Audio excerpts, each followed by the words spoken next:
अल्हम्दुलिल्लाहि रब्बिल आलमीन वस्सलातु वस्सलामु अला सय्यिदिल अंबिया'i वल मुरसलीन व अला आलिहि व अस्हाबिहि अजमाइन। अम्मा बाद वक़ाल अल्लाहु तआला फ़िल क़ुरआनिल मजीद फ़अऊज़ु बिल्लाहि मिनश शैतानिर रजीम बिस्मिल्लाहिर रहमानिर रहीम। इज़ा जाअकल मुनाफ़िक़ूना क़ालू नशहदु इन्नका लरसूलुल्लाह वल्लाहु यअलमु इन्नका लरसूलुहु वल्लाहु यशहदु इन्नल मुनाफ़िक़ीना लकाज़िबून। आमन्तु बिल्लाहि सदक़ल्लाहुल अलियुल अज़ीम। वक़ाल अल्लाहु तआला फ़ी शानि हबीबिहिल करीम इन्नल्लाहा व मलाइकतहु युसल्लूना अलन नबिय्यि या अय्युहल्लज़ीना आमनू सल्लू अलैहि व सल्लिमू तस्लीमा। अल्लाहुम्मा सल्लि अला सय्यदना व मौलाना मुहम्मद मादिनिल जूदि वल करम व अला आलिहि व बारिक व सल्लिम।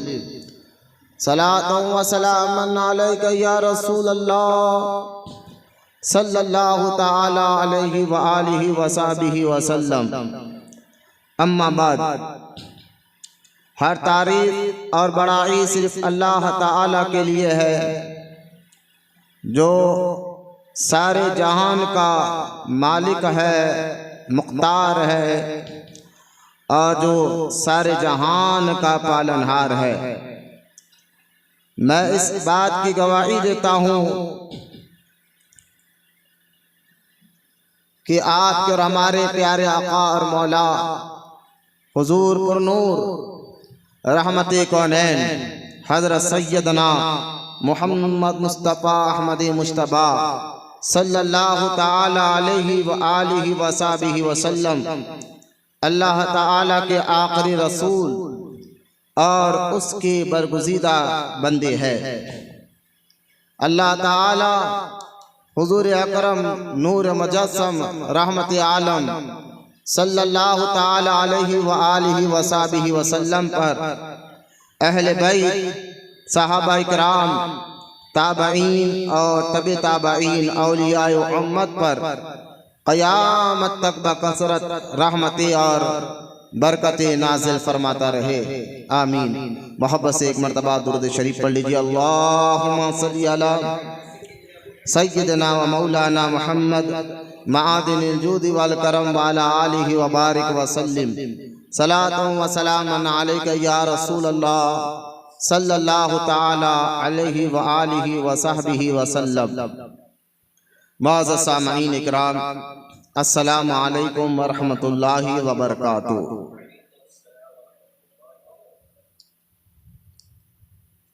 खबर इसके कि आज का ये उन्वान हज़रत अमीरुल मोमिनीन सय्यदना उमर बिन ख़त्ताब रज़ियल्लाहु ताला अन्हु की शान व अज़मत कुरान और हदीस की रोशनी में हम समझे। आइए सबसे पहले हमारा आप तरीक़ अहले सुन्नत व जमात के मुताबिक दुरूद पाक की अहमियत और उसकी फजीलत को सुने ताकि हमारे दिल में अल्लाह ताला जज्बा और शौक़ अता फरमाए दुरूद पाक पढ़ने का। हदीस पाक में आता है हुजूर रहमते कौनैन सल्लल्लाहु ताला अलैहि व आलिहि व सहबिहि व सल्लम ने इरशाद फरमाया, क़यामत के रोज़ मेरे सबसे ज़्यादा क़रीब वो शख्स होगा जो दुनिया में मुझ पर सबसे ज़्यादा दुरूद पढ़ा होगा। दुरूद पाक एक ऐसा वजीफ़ा है जिसके पढ़ने वालों को अल्लाह ताला नेकियां भी अता फरमाता है। दुरूद पढ़ने वालों के अल्लाह ताला गुनाह भी माफ़ फरमाता है। दुरूद पढ़ने वालों को अल्लाह ताला दुनिया में, कब्र में और आखिरत में भी कामयाबी अता फरमाता है। और सबसे अहम बात यह है कि सरकार मदीना सल्लल्लाहु ताला अलैहि वसल्लम की बारगाह में जो शख्स दुरूद पढ़ता है, अल्लाह ताला उसके नेकियों को कबूल फरमाता है, नेकियां भी अता फरमाता है, मुश्किलां भी आसान फरमाता है।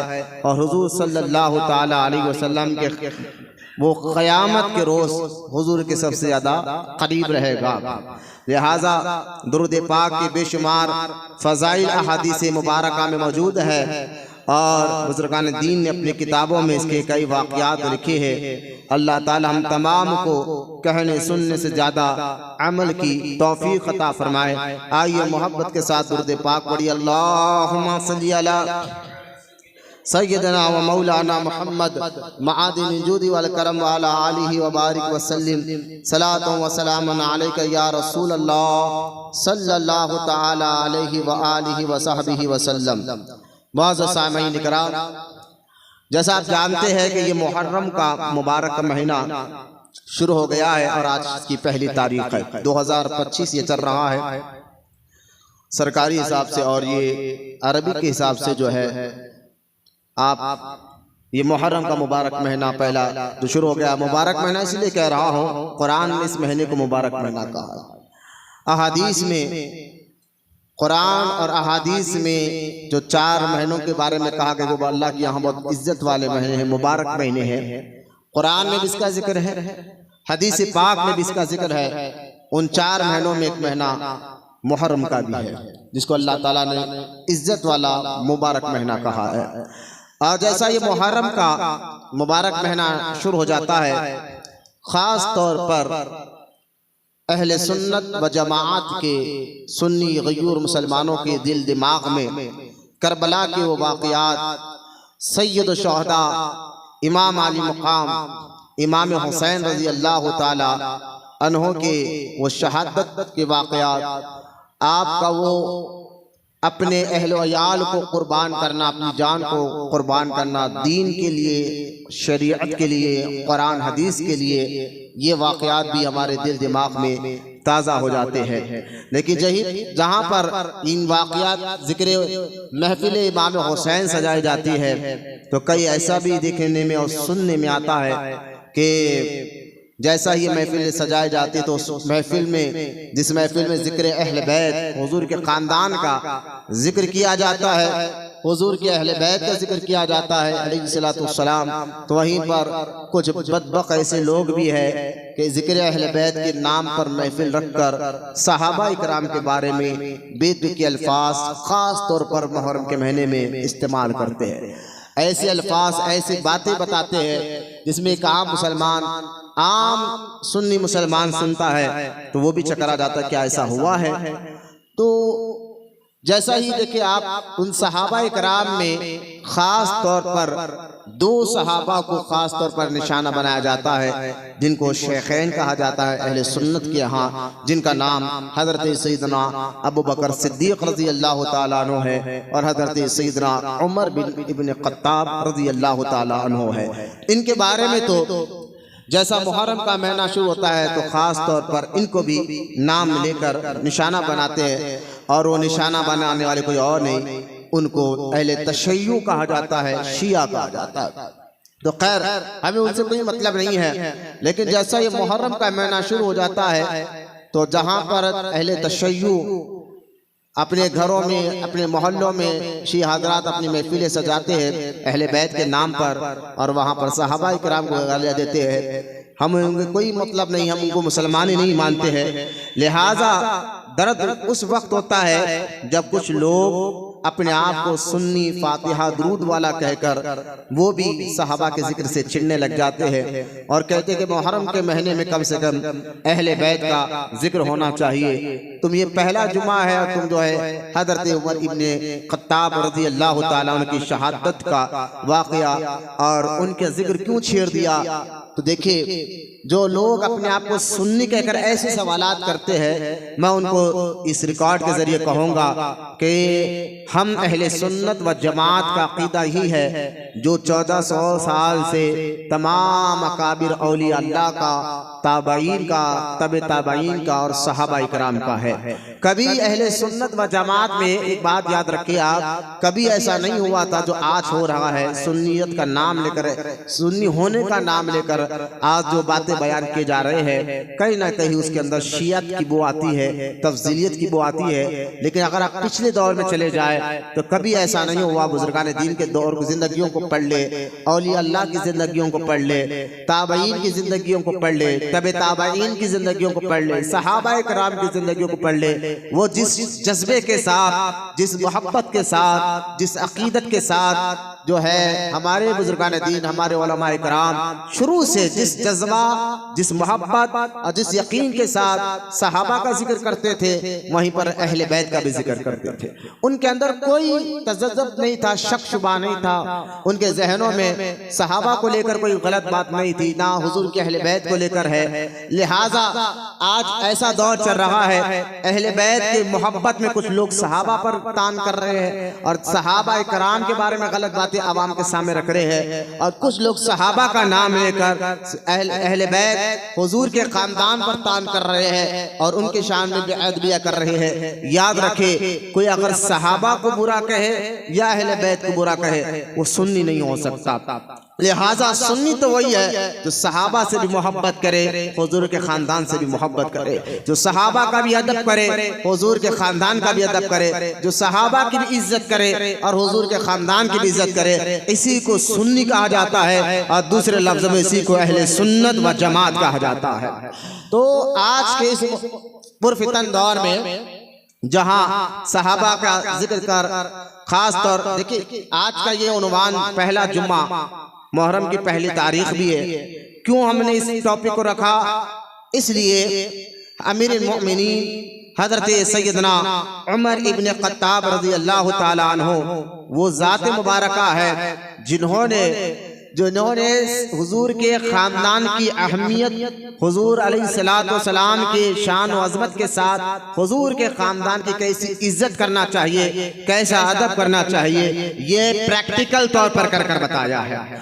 और दूसरी बात यह है, हजरत उमर इब्न खत्ताब रज़ी अल्लाह ताला अन्हु जो है, वो शख्सियत है, वो ज़ाते मुबारका है कि आप पर हमला 27 जिलहज को हुआ था और पहली मुहर्रम जो आज का दिन था, फर्स्ट मुहर्रम को आपको कब्र मुबारक में लिटाया गया था। तो आज का दिन उनकी शहादत का दिन भी है।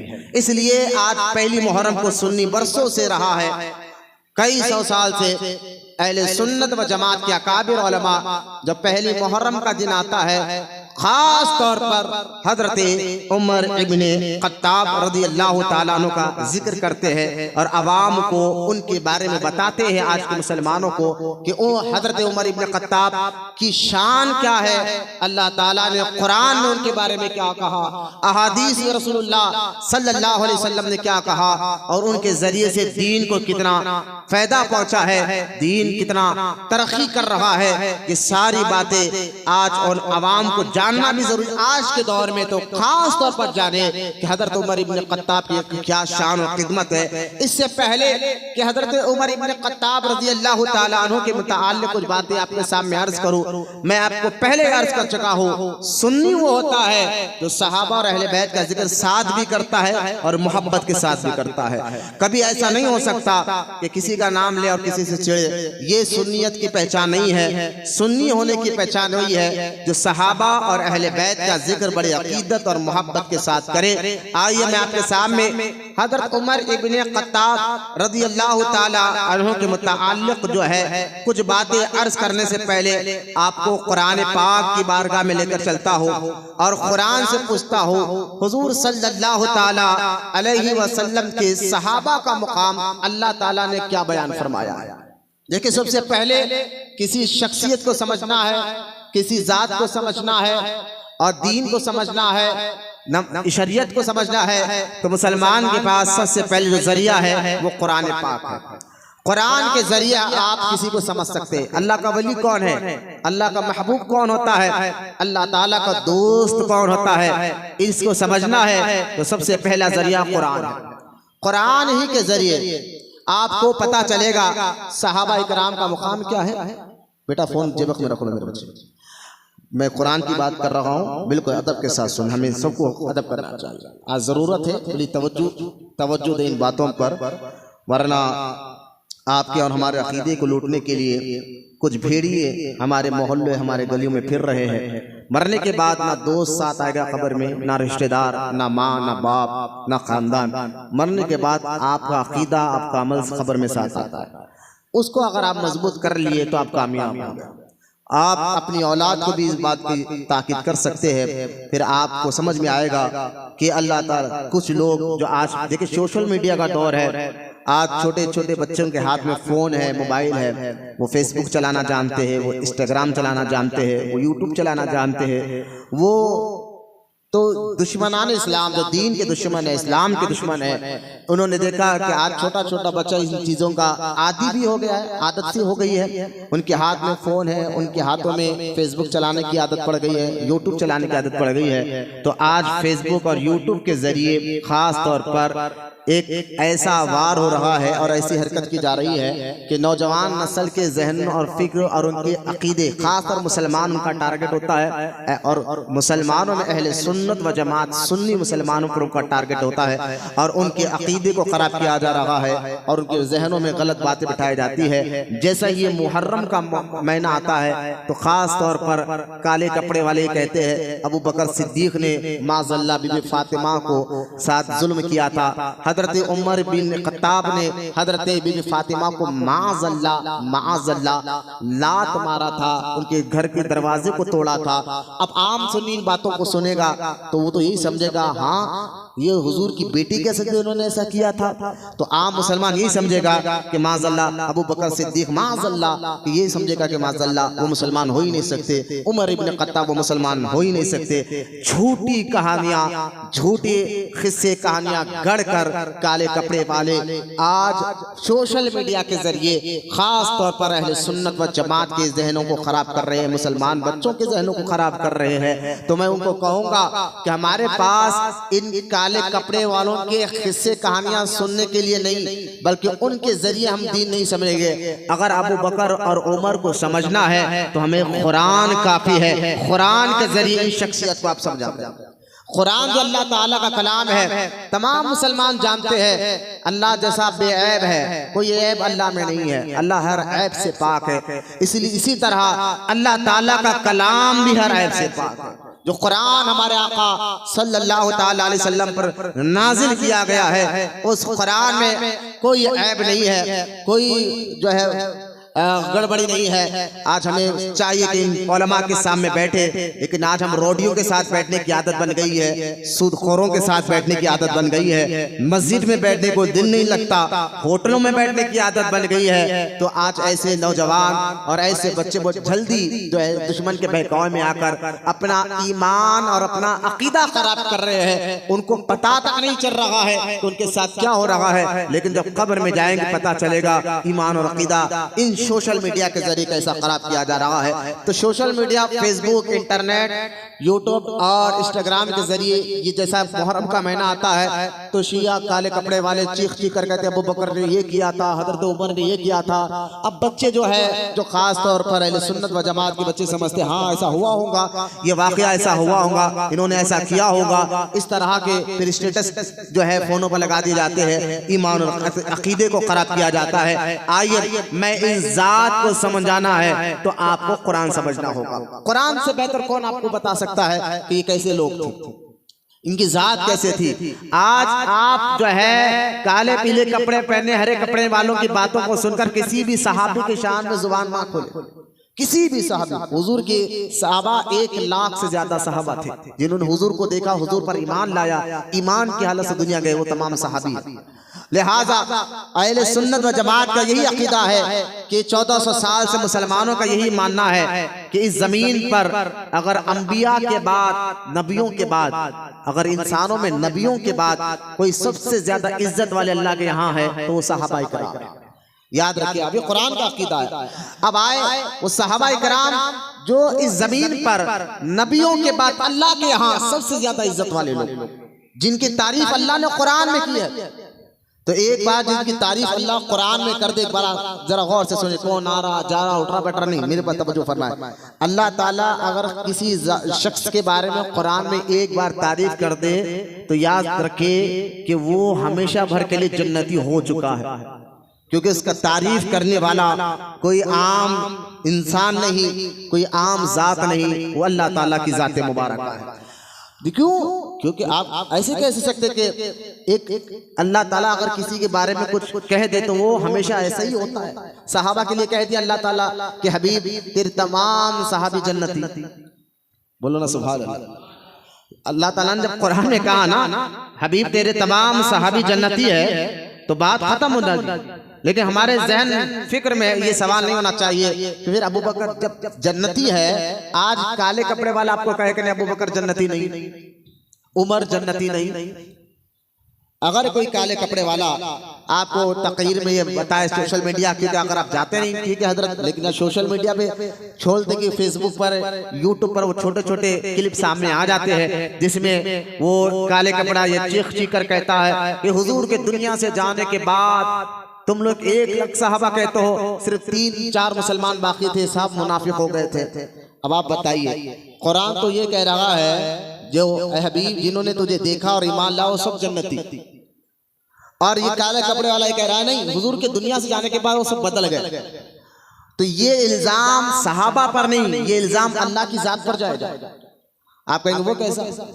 अल्लाह की जात पर जाएगा ये इल्जाम। अगर कोई ये कहे कैसा, देखिए भाई इसकी आसान मिसाल देकर मैं आपको समझाता हूँ। अगर आपके यहाँ कोई नौकर है, कुछ दिन के बाद वो काम करे और कुछ दिन के बाद आपने उस नौकर को निकाल दिया, आपके दोस्त ने आपसे पूछा ये नौकर को आपने क्यों निकाला, तो आप कहेंगे कि काम तो करने रखा था, कुछ दिन के बाद मालूम हुआ ये माल चोरी कर रहा, चोर है, मैंने निकाल दिया। ठीक है, तो आप अब हम किसी नौकर को काम पर रखे और हमें तो पता नहीं कि अच्छा आदमी है या बुरा आदमी, हम कल की क्या खबर रखते हैं, किसकी आदत क्या है, इसकी फिक्र क्या है, ये अंदर की सोच क्या है, हमें क्या खबर होती है। कुछ दिन उसकी आदत देखने के बाद, कुछ आदतें पकड़े जाने के बाद, हरकतें पकड़े जाने के बाद हम उसको निकाल देते हैं। आप और हमसे गलती हो सकती है क्योंकि हम कल के बारे में उसके बारे में नहीं जानते, उसकी आदत के बारे में नहीं जानते। हमारे से यानी इंसानों से गलती हो सकती है कि इंसान को पढ़ने समझने के लिए धोखा खाने के बाद अक्ल आती है कि हाँ भाई ये बंदा तो गलत है, फ्रॉड है, फेक है, आप उसको फौरन हटा देते हैं। तो गलती बंदों से होती है, ऐसी गलती जो मैं आपको मिसाल देकर समझा रहा हूं, लेकिन ऐसी गलती अल्लाह से नहीं हो सकती। याद रखिए, आप अल्लाह पर ईमान लाओ, अल्लाह को एक मान रहे ना, लेकिन सिर्फ एक मानने से काफी नहीं चलेगा, ये भी मानना होगा कि अल्लाह गलती से भी पाक है। जैसा अल्लाह हर ऐब से पाक है ना, जिस्म से पाक, जिस्मानियत से पाक, अल्लाह को सिर्फ एक मान लिया हमने, लेकिन ठीक है भाई एक मानने के साथ साथ तमाम चीजें और भी जो मानना है वो क्या क्या है। जैसा कि अल्लाह से कोई गलती नहीं हो सकती, क्योंकि गलती इंसान से होती है और इंसान के अंदर कुछ ऐब है, लेकिन अल्लाह बेऐब है। तो अल्लाह ताला अगर किसी के बारे में कह दे कि ये जन्नती, गौर करें आप, जो सहाबा के बारे में कह दे अल्लाह ने जन्नती है, सूरह हदीद में अल्लाह ताला ने फरमा दिया। अब जब अल्लाह ताला ने सूरह हदीद में कह दिया कि ये तमाम सहाबा हबीब जन्नती है, तो आज काले कपड़े वाला ये कह नहीं नहीं उसमें से 3-4 बचे थे, बाकी तो सब दोज़खी हो गए थे। पहले ये लोग अच्छे थे हुजूर के दौर में, हुजूर के पर्दा फरमाने के बाद ये लोग बिगड़ गए, इनकी हरकतें और इनकी आदतें बिगड़ गई। तो मुझे बताइए आप तमाम जरा दिल पे हाथ रखकर कि कल क्या होगा, क्या अल्लाह को नहीं मालूम? आपको मुझे पैदा करने वाला अल्लाह ताला, हम कब तक जिएंगे, कब मरेंगे, किस हालत में मरेंगे, हम क्या क्या करेंगे, हर मुसलमान का ये मानना कि अल्लाह सब जानता है। ऐसा नहीं कि माज़अल्लाह कल क्या होगा, जैसा हमको नहीं मालूम अल्लाह को भी नहीं मालूम, तो ये हो नहीं सकता। खुद कुरान में कई आयत अल्लाह ने फरमाया कि आलिमुल गायबी व शहादा, अल्लाह तो हर गायब का जानने वाला। लिहाजा अब मुझे बताइए कि जब अल्लाह ताला ने ये बात कह दिया हबीब तेरे तमाम सहाबा जन्नती, तो आज का काला कपड़े वाला कह दे नहीं वो जन्नती नहीं, वो जन्नती नहीं, ये जन्नती है, उसको कहना तेरी बातें तेरे मुंह पर हम मारेंगे, हम दीन को और इन मुक़द्दस जातों को तेरे जरिए से नहीं समझेंगे, अल्लाह के कलाम के जरिए से समझेंगे। कुरान से समझेंगे। जब कुरान ने कह दिया ये जन्नती है तो तू कौन होता है उनको दोज़ख की खिसाबत करने वाला? तू कौन होता है उनके बारे में गैर गलत बातें करने वाला? तू झूठा है, तू खुद हकीकत में झूठा है, लेकिन मेरा रब झूठ से पाक है, मेरा रब हर ऐब से पाक है। जब अल्लाह ताला ने कह दिया कि हबीब ये तेरे तमाम सहाबा जन्नती है, तो हमें पूरा पूरा यकीन है किसी सहाबा ने बाद में बदले नहीं, क्योंकि अगर बाद में बदलना होता क्या अल्लाह को नहीं मालूम था कि बंदा कल बदल जाएगा, परसों बदल जाएगा? ना, अल्लाह तो हर चीज का जानने वाला है। लिहाजा पता क्या चला कि तमाम के तमाम सहाबा ईमान की हालत से दुनिया से गए हैं और अल्लाह ताला ने उनको जन्नत का सर्टिफिकेट कुरान के जरिए दे दिया है। अब हमें किसी काले कपड़े या हरे कपड़े पहनने वालों की बातों में आकर किसी भी सहाबी के बारे में जुबान खोलने की जरूरत नहीं है। आइए कुरान से पूछते हैं कि कुरान क्या कहता है। अब आप देखिए, पहले मैं आपको कुरान से समझना है तो आपको सूरह मुनाफिकून की पहली आयत मैं आपके सामने पढ़ कर सुनाता हूँ, और जरा बच्चे गौर से सुनिए। आप मैं ये आयत पढ़ूंगा, मेरा उन्वान उमर इब्न खत्ताब है, लेकिन पहले आप समझे ना ये सहाबा है तो क्या कुरान की तारीफ कर रहा है। कुरान में सूरह मुनाफिकून 28वां पारा पहली आयत आप पढ़े कि मुनाफिकीन कौन है? जो कलमा पढ़ते थे। जरा सुनिए मुनाफिक के बारे में, वो हुजूर के दौर में भी थे और आज भी है। वो लोग क्या करते थे? कलमा भी पढ़ते थे, ला इलाहा इल्लल्लाह मुहम्मद रसूलुल्लाह, जैसा आज कहा जाता है हर कलमा पढ़ने वाला हमारा भाई। सिर्फ कलमा पढ़ने से अगर कोई मुसलमान हो जाता होता है, लेकिन उसके साथ और भी चीजें जरूरी है, उसका अकीदा देखा जाएगा।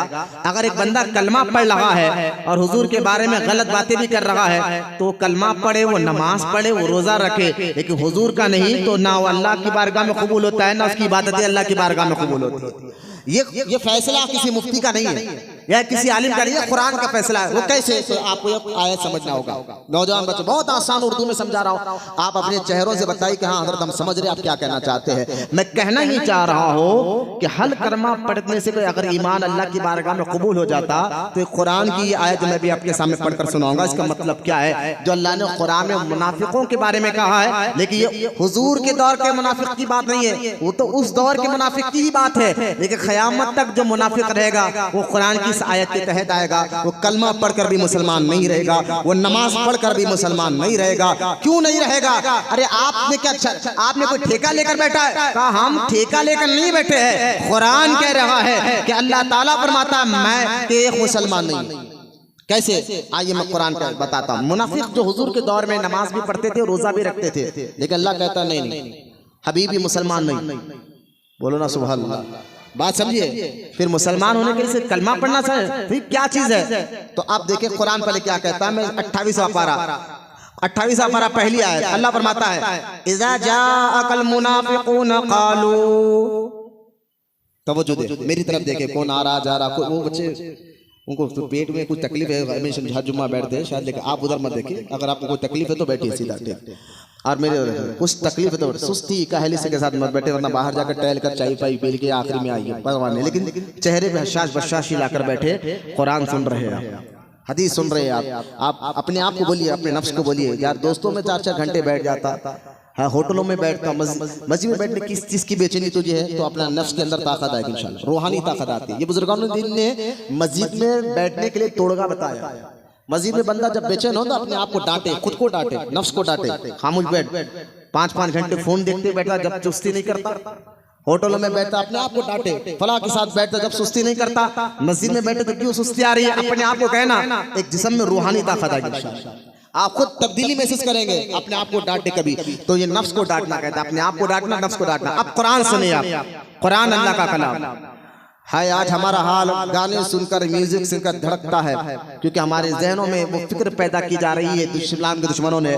लेकिन सहाबा वो थे जो कुरान की आयत सुनकर उनका दिल धड़कना शुरू हो जाता था, उनको एक लुफ्त आना शुरू हो जाता था, उनको दिल दिमाग में अल्लाह मोहब्बत, अल्लाह उसके रसूल की मोहब्बत का एक यूं समझाने के लिए कह रहा हूं, मोहब्बत का ऐसा बम फुटता था, वो आग पूरे जिस्म में लग जाती थी। यानी वो अदब था, वो मोहब्बत थी अल्लाह से, रसूल से, दीन से, कुरान से। जब कुरान सुना जाता तो वो उनको डिसिप्लिन में रहने की कोई बोला नहीं जाता था, वो खुद डिसिप्लिन में आ जाते, अदब में आ जाते।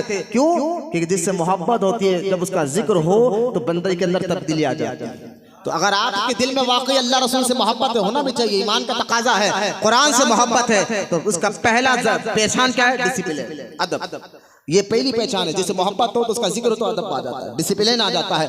अब कुरान सुने क्या कहता है, मैंने जो आयत पढ़ी है, अल्लाह फरमाता है कि इज़ा जाअकल मुनाफिकूना क़ालू, अब जब मुनाफिक है हबीब तुम्हारे पास आते हैं, जब मुनाफिक है हबीब आपके पास आते तो क्या कहते? खालू, वो कहते या रसूल अल्लाह हम गवाही देते, नशहदु इन्नका ला रसूलुल्लाह।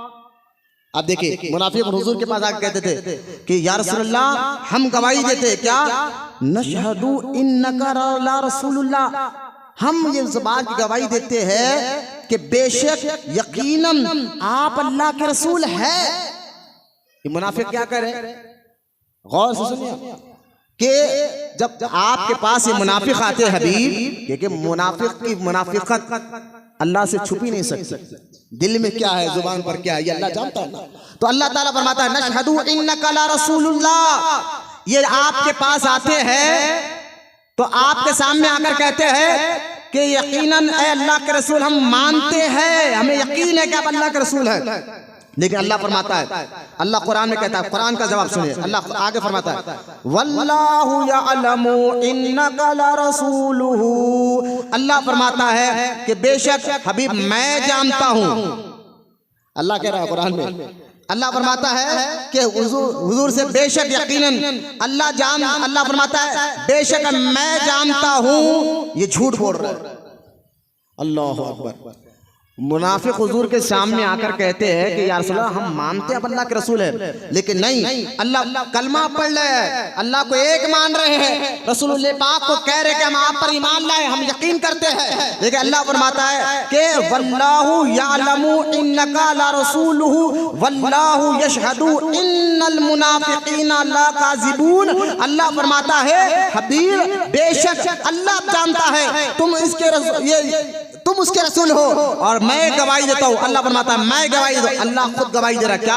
वल्लाहु यशहदु, हाय हाय हाय, गौर फरमाए, अल्लाह फरमाता है वल्लाहु यशहदु, यशहदु कहते हैं जो अरबी ग्रामर जानते हैं, यशहदु यशहद ये गवाही के लिए कहा जाता है, गवाही में इस्तेमाल किया, ये लफ्ज को गवाही में इस्तेमाल किया जाता है। जो अरबी ग्रामर पढ़ते हैं उनको अच्छी तरह जानते हैं, यशहदु अशहदु ये लफ्ज गवाही के लिए होता है ना, अशहदु अल्ला इलाहा मैं गवाही देता हूँ, यशहदु मैं गवाही देता हूँ, तो ये लफ्ज अरबी का है लेकिन इसका माना गवाही के है। अल्लाह क्या फरमा रहा है? मुनाफिक पहले आके कहते हैं हम आपको अल्लाह के रसूल मानते हैं, तो अल्लाह फरमाता है वल्लाहु यशहदु। अब समझ गए, वो यशहदु का माना ज़हन में रखे, वल्लाहु अल्लाह कह रहा है वल्लाहु यशहदु, अल्लाह कहता मैं गवाही दे रहा हूं। अल्लाह तुझे गवाही देने की जरूरत भी नहीं है, तू रब है, सारी कायनात का पालने वाला है, लेकिन गवाही क्यों दी है? तो अल्लाह ताला असल में बात ये है, आने वाले मुसलमानों को बताना चाहता है कि सिर्फ किसी के नमाज पढ़ने, रोजा रखने, कलमा पढ़ने, इबादत करने से तुम लोग मुतासिर नहीं होना। ऐसे लोग जो कलमा भी पढ़े, नमाज भी पढ़े, रोजा भी रखे, लेकिन अल्लाह कहता है उनके दिलों में न अल्लाह के रसूल से सच्ची मोहब्बत है, न दीन से सच्ची मोहब्बत है, न सहाबा और अहले बैत से सच्ची मोहब्बत है। तो अल्लाह कुरान में कहता है वल्लाहु यशहदु, हबीब मैं गवाही देता हूँ, इन्नल मुनाफिकीन, और ये बेशक मुनाफिकीन ला काज़िबून झूठे हैं, ये झूठे हैं। अब मुझे बताइए सिर्फ कलमा ईमान है? अगर सिर्फ कलमा पढ़ लेना ईमान है तो मुनाफिक कलमा भी पढ़ ले, सिर्फ नमाज पढ़ लेना ईमान की पहचान है तो मुनाफिक नमाज भी पढ़ रहे थे, रोजा भी रख रहे थे, लेकिन अल्लाह कहता है वल्लाहु यशहदु इन्नल मुनाफिकीन, मैं गवाही देता हूँ ये मुनाफिक झूठे हैं। जुबान से तो कलमा पढ़ेंगे, दिल में ईमान नहीं है। तो मौला तू बताना कि तुझे ईमान कैसा पसंद है, ताकि क़यामत तक के मुसलमानों की इस बात को राज खुल जाए ना, समझ में आ जाए। जब तू कह रहा है सिर्फ कलमा पढ़ने से कोई मुसलमान उसके ईमान को मैं कबूल ही नहीं करता, सिर्फ नमाज पढ़ने से उसके ईमान को मैं कबूल ही नहीं करता, तो मौला तू ही करम फरमा दे, हम तेरे बंदे हैं। अब तू बता दे मेरे मौला कि तू कुछ को कैसा ईमान पसंद है, कैसा कलमा पढ़ना, कैसे कलमा पढ़ने वालों को तू पसंद करता है, तो अपनी बारगाह में कबूल करता है। आइए इसका जवाब कुरान में एक और जगह ला देता है, मैं कोई किसी मुफ्ती साहब का फतवा नहीं सुना रहा हूँ, कुरान पढ़कर सुना रहा हूँ। अब आइए मैं आपको लेकर चलता हूँ सूरह बकरा, सूरह मुनाफिकून की पहली आयत सुन लीजिए, जिसमें अल्लाह कहता है मैं गवाही देता हूँ हबीब ये मुसलमान नहीं, ये मुसलमान नहीं। हम कहते हैं वहाबी के पीछे नमाज पढ़ो, ये मुसलमान नहीं, कलमा पढ़ रहा हूँ। हम कह रहे हैं किसी बद मजहब के पीछे आप नमाज मत पढ़ो, मुसलमान है। अरे वो कलमा पढ़ने वालों का वैसा बोल रहे। मैंने कहा ये फतवा फिर अल्लाह पर भी लगाओगे? खुद कुरान में अल्लाह कहता है ये कलमा पढ़ने वाले मुसलमान, तो हर कलमा पढ़ने वाला मुसलमान नहीं होता, कुछ कलमा पढ़कर भी जो है अपने। आप देखिए अभी ईरान और इसराइल के लड़े हुए, ठीक है, उसमें एक जर्नलिस्ट को पकड़ा गया और वो जर्नलिस्ट जिसका वो एक यूं समझिए कि मूसाद नाम की एक महकमा है यहूदियों के पास, उसका नाम है मूसाद, ठीक है, MASAAD मूसाद, MOSAAD मूसाद नाम की। आप सर्च करें बच्चे, आजकल मैं बताना चाह रहा हूँ कुछ, गूगल पे आप सर्च करिए, ये आपको सामने आएगा पूरा मूसाद नाम की। आज के पेपर में भी इसका जिक्र हुआ है। तो ये मूसाद नाम की एक इस महकमे की एक यहूदी औरत, उसने क्या किया, बैठ जाओ बैठ जाओ बैठ जाओ, उसने क्या किया, मूसाद नाम की जो यहूदी औरत है वो इस्लाम से, मुसलमानों से इतना चिढ़ती थी, बस उसके दिल दिमाग में। देखिए यहूदी, वो पहले गई यमन और यमन में जाकर एक सुन्नी से शादी करी। कुछ दिन के बाद मालूम है सुन्नी है, तो फिर उसने क्या किया, उसको छोड़ा, ईरान आ गई और ईरान में आकर उसने अपने आप को जर्नलिस्ट बताया और बताया मैं मौला अली से बड़ी मोहब्बत करती हूँ, इतनी मोहब्बत करती हूँ। हजरत अली पर वो कसीदे करने लगी, मौला अली पर वो किताबें लिखने लगी और बड़े बड़े ईरान के बड़े बड़े लीडरों की वो इंटरव्यू लेने लगी। उसका इंटरव्यू इंटरनेट पे मौजूद है, वो इंटरव्यू लेती थी, लेकिन पता चला वो असल में यहूदी एजेंट थी और वो असल में इंटरव्यू लेती थी, लेकिन पूरा इसराइल के पास और ईरान के पूरे खुफिया के कहां पर बम रखा हुआ है, कहां पर हथियार रखा हुआ है, खुफिया अड्डे कहां पर है, सारा रिपोर्ट जो है वो वहां पर दे रही थी। जिसकी वजह से आज अमेरिका ने उस जगह पर हमला किया जहां पर ईरान के न्यूक्लियर बम रखे हुए थे। ये जगह का इल्म अमेरिका को कैसे हुआ, इसराइल को कैसा हुआ, इसी एक लड़की की वजह से। तो मैं समझाना ये चाह रहा हूं कि इसी तरह यहूदी और वहाबी इस किस्म के लोग आज भी है जो कलमा पढ़कर, देखिए वो भी अपने आप को शिया बनकर गई, कभी सुन्नी बनी कभी शिया बनकर गई और लोगों को जो है इन्फॉर्म करी और यहाँ तक आप पकड़े गई हो, जेल में है, ईरान के जेल में। आप पढ़े, गूगल पर सर्च करें, ये सारा वाकया अगर गूगल पर ना मिला तो जब मुझे बता दीजिए। लिहाजा मैं बताना समझाना ये चाहता हूँ कि ऐसे ही इस्लाम के दुश्मन है जो आपने आप कलमा पढ़कर आपके सामने आएंगे, इबादत करके आपके सामने आएंगे, खाली उनके कलमे और इबादत को देखकर मुतासर नहीं हुए, बल्कि ये भी देखे कि ये कलमा तो पढ़ रहे हैं, उसका हक भी अदा कर रहे या नहीं कर रहे, उनके दिल में इश्क रसूल कितना है, सहाबा से मोहब्बत कितनी है, अहले बैत से मोहब्बत कितनी है। जो इनका कलमा भी पढ़े, सहाबा का अदब भी करे, अहले बैत का भी अदब करे और नमाज भी पढ़े, ऐसे ईमान को अल्लाह कबूल फरमाता है। सिर्फ कलमा तो पढ़ ले, बुजुर्गों को गालियां दे, कलमा तो पढ़े, नमाज तो पढ़े, औलिया अल्लाह के बारे में कहे ये कब्र की पूजा तुम कर रहे हो, तो ये घड़ी लेटी मूर्ति की पूजा तुम कर रहे हो, तो ये कलमा पढ़कर मुसलमान नहीं हो सकते। सिर्फ कलमा पढ़ने से ईमान नहीं होता, उसके दिल में इश्क रसूल, मोहब्बत रसूल, अदब रसूल, सहाबा और अहले बैत और औलिया अल्लाह का अदब भी होना लाजिम और जरूरी होता है। लिहाजा कुरान तो कहता है ये मुनाफिक मुसलमान नहीं, तो वहाबी उसके पीछे नमाज क्यों नहीं होती, मुसलमान नहीं। अरे भाई आप फतवा क्यों दे रहे हो, कलमा पढ़ रहा है। मैंने कहा कुरान खुद कह रहा है, अल्लाह कहता है नशहदू, मैं कह रहा हूँ ये मुसलमान नहीं। अब देखे फिर मुसलमान कौन अल्लाह की बारगाह में। मैं आने के मेरा उन्वान उमर इब्न खत्ताब है, लेकिन कुरान से पहले इन सहाबा की जात को समझे ना। मुसलमान समझ गया ना इस बात को, उसका ईमान मैं समझता हूँ पहाड़ से ज्यादा मजबूत हो जाएगा। पहाड़ भी फूट जाएगा लेकिन उसके ईमान में कोई गड़बड़ी पैदा नहीं होगी अगर इस बात को आप समझ गए। इस बात को सुने आप, कुरान कहता है मौला तू बता दे जरा कि किस तरह का ईमान तुझे पसंद है, किस तरह की नमाज को तू कबूल फरमाता है, कलमा पढ़ने वालों को तू कैसा हो तेरी नजर में। भाई यकीनन कलमा हमने अल्लाह को राजी करने के लिए तो पढ़ा है ना, हमारा मकसद अल्लाह की रजा है। अल्लाह राजी हो जाए तो दुनिया भी सबर जाती है, कब्र भी सबर जाता है और आखिरत भी सबर जाती है। लिहाजा कुरान कहता है वइज़ा क़ीला लहुम आमिनू, और जब इन मुनाफिकों से कहा जाता है ऐसे ईमान लाओ है, अल्लाह कहता है कुरान में वइज़ा क़ीला लहुम आमिनू, जब इन मुनाफिकों से कहा जाता था ऐसे ईमान लाओ, कैसे ईमान लाओ, कमा आमनन नास। अब देखिए अल्लाह कहता है ऐसे ईमान लो, कौन कह रहा है, सब मिलकर कौन कह रहा है, और अल्लाह कह रहा है ऐसे ईमान लाओ। तो सोचिए जिनके बारे में अल्लाह कह रहा है, खुद अल्लाह कह रहा है ऐसे ईमान लाओ, तो वो ईमान वाले कितने खुशनसीब है जिनकी मिसाल अल्लाह दे रहा है। खुद अल्लाह ताला का ऐसे ईमान लाओ, तो उनका ईमान अल्लाह की बारगाह में कितना कबूल होगा। अब अल्लाह का ऐसे ईमान लाओ, मैंने मौला को कैसे ईमान लाए, कामा आमिनू कमा आमनन नास, जैसे हबीब तेरे सहाबा ने ईमान लाया है। अब आप, मैं नौजवान बच्चों को आप सफा होगा, कभी आपके जहन में सहाबा और अहले बैत के बारे में शक आना ही नहीं चाहिए। काला कपड़ा कितने फटक फटक कर कहे अबू बकर ने ये किया था, उमर ने ये किया था, फला साहबी ने ये किया था, तू झूठ बोल रहा है, तू झूठ बोल सकता है, अल्लाह हर ऐब से पाक है। जब अल्लाह ने इनके ईमान की तारीफ कर दी, जब अल्लाह ने कुरान में इनके ईमान की तारीफ कर दी, तो तू कौन है हमारी नजर में, तू क्या, तू तो एक जर्रे बराबर भी नहीं है। बल्कि कुरान कहता है कि ऐ हबीब तमाम क़यामत तक के मुसलमानों को बता दो अल्लाह की बारगाह में वही ईमान कबूल है जैसे तेरे सहाबा ने ईमान लेकर आया है। आप देखिए आमीनू कमा नास, ऐसे ईमान लाओ जैसे नबी के सहाबा ने ईमान लाया।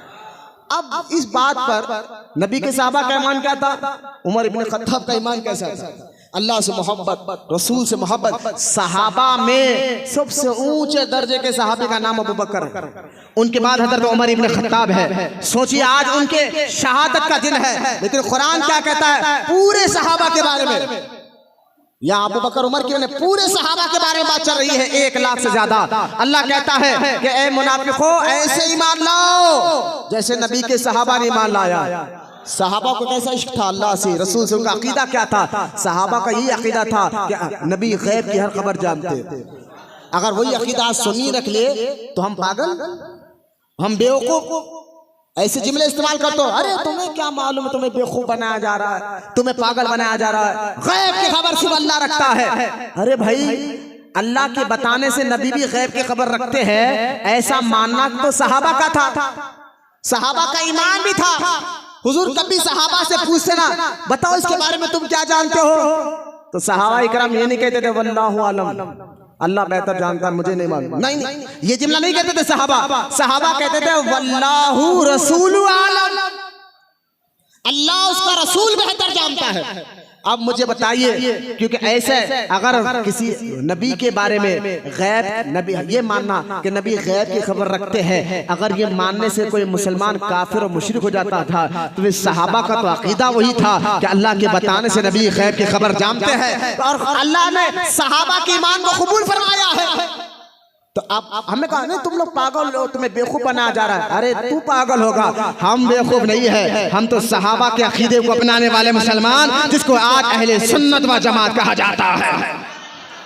नबी के सहाबा की तरह ईमान लेकर आओ। तमाम सहाबा आ गए, नबी के सहाबा में तमाम सहाबा आ गए। तो अच्छा सुने, वहां भी यही कहता ना, अरे तुम मज़ारात पे क्यों जा रहे, खबरों के पास क्यों जाते हो जियारत करने, फला वली के आस्थाने पर क्यों जाते हो। हमने कहा ये कुरान का हुक्म भी है, सहाबा जाते थे अपनी हर मुश्किल हल कराने, हुजूर की बारगाह में जाते थे। बोलो ना सुभान अल्लाह। हुजूर जाहिरी जिंदगी में तब भी जाते थे, हुजूर कब्र मुबारक में गए तब भी सहाबा जाया करते थे, और सहाबा का अमल अल्लाह की बारगाह में कबूल। अल्लाह फरमाया ऐसे ईमान लाओ जैसे मेरे नबी के सहाबा ने ईमान लाया। अगर खबरों पे जाना शिर्क होता, बिदअत होता, हराम होता, नाजायज होता, तो फिर सहाबा के ईमान की तारीफ अल्लाह क्यों कर रहा है। सोचो आज के दौर में शहद में आपको जहर दिया जा रहा है, मीठी मीठी बात कर कर आपके अकीदे को खराब किया जा रहा है। हम अहले सुन्नत व जमात सहाबा के अकीदे पे चलने वाली जमात है, क्योंकि कुरान कहता है ऐसे ईमान लो। जैसे नबी के सहाबा नाम लाए। अच्छा सुने, मुनाफिकीन क्या करते थे जब ये आयत उतरी ना, अल्लाह कुरान ने कहा हबीब इनसे कहो ऐसे ईमान लाओ। इस जुमले में कितनी मिठास है अगर आप समझ रहे। अगर आपका उस्ताद कहता है, आप एक उस्ताद के हजारों शागिर्द थे, हजारों लाखों शागिर्द थे, लेकिन उस्ताद कहता ये मेरा शागिर्द बड़ा काबिल का, ऐसी शागिर्द बनो, तो सोचे उसके उन हजारों लाखों में शागिर्दों में वो एक शागिर्द का सीना कितना खुल जाएगा। यार मेरे उस्ताद ने तारीफ की। तो सहाबा वो जमात है उनकी ईमान की तारीफ अल्लाह ताला कर रहा है। तो क़यामत तक के मुसलमानों को पता चल गया कि आज किसी काले पीले हरे कपड़े वालों की बातों में आकर इन मुक़द्दस जमात के बारे में जुबान मत खोले। कुरान की एक बात तारीफ कर दे, अल्लाह एक बात इसकी तारीफ कर दे, हमेशा वो ऐसा ही होता है। आज कल बदल जाए ऐसा नहीं हो सकता। अरे कल बदल गया, परसों बदल गया, अरे भाई वो और है जो कल बदल सकते हैं, परसों बदल सकते हैं, लेकिन सहाबा वो है जिनके बारे में अल्लाह ने कह दिया ऐसे ईमान लाओ जैसे नबी के सहाबा ने ईमान लेकर आया है। तो हमेशा वो ईमान वाले हैं। क्यों? ये हमारे लिए अल्लाह ने बता दिया, हमेशा ईमान वाले थे।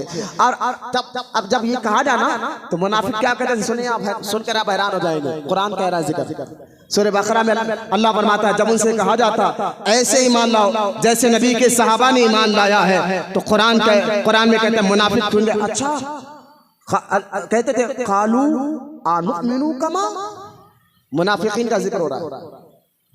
जब अल्लाह ताला ने कुरान में कहा ना ऐसे ईमान लाओ जैसे नबी के सहाबा ने ईमान लाया, नहीं बेटे बात नहीं करते मस्जिद में, बाहर जाके बात करके कुछ अर्जेंट बात है तो मस्जिद में बात करना हराम है। कुरान है, दीन सीखना ही होगा आपको, मुझे भी और आपको भी।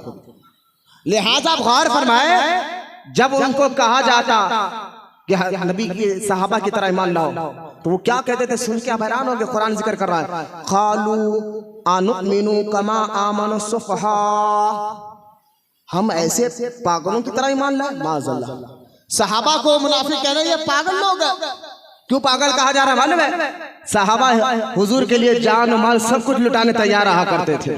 हुजूर के लुआबे दहन को, थूक को जमीन पर गिरने नहीं देते थे सहाबा। अदब ऐसा करते थे, इश्क ऐसा करते थे, मोहब्बत ऐसा करते थे, आप आगे से आकर सुनेंगे। लिहाजा अंदाजा करे वो लोग हम इन बेवकूफों की तरह, माज़अल्लाह सहाबा को कहा इनकी तरह ईमान ला जो बेवकूफ लोग है, दीवाने लोग हैं। सुन्नियों को कहा जाता ना ये पागल लोग हैं, बेवकूफ लोग हैं। आप परेशान मत हो, ये मुनाफिकों की पुरानी आदत है, ये पुरानी आदत है। अब गौर कर रहा है, अल्लाह कहता है अला, लेकिन हबीब मैं कह रहा हूँ अला खबरदार हो जाओ, इन्नहुम हुमुस सुफहा वलाकिन ला यअलमून, ये बेवकूफ यानी मेरे महबूब के सहाबा पागल बेवकूफ नहीं है, असल में तुम ही लोग बेवकूफ है। अब ये आयत से आपको पता चल गया तमाम नौजवानों को सहाबा का मुकाम क्या, अल्लाह की बारगाह उनका ईमान का मुकाम क्या है, उनके मर्तबे का मुकाम क्या है, क्या अल्लाह की बारगाह में उनकी यहाँ इज्जत है। कुरान ने बता दिया सहाबा की इज्जत कैसी है। अल्लाह ने कुरान के जरिए बता दिया कि अल्लाह के यहाँ सहाबा का मुकाम मर्तबा कैसा है। तमाम सहाबा जन्नती है, ये कुरान ने बता दिया। अब मुझे बताइए जो तमाम सहाबा अल्लाह की बारगाह में कबूल है, तमाम सहाबा अल्लाह के यहाँ इज्जत वाले लोग हैं, तमाम सहाबा का अदब अल्लाह कहता है सबके लिए लाजिम है, तमाम सहाबा के जैसा ईमान लाने का हुक्म अल्लाह क़यामत तक के मुसलमानों को कर रहा है।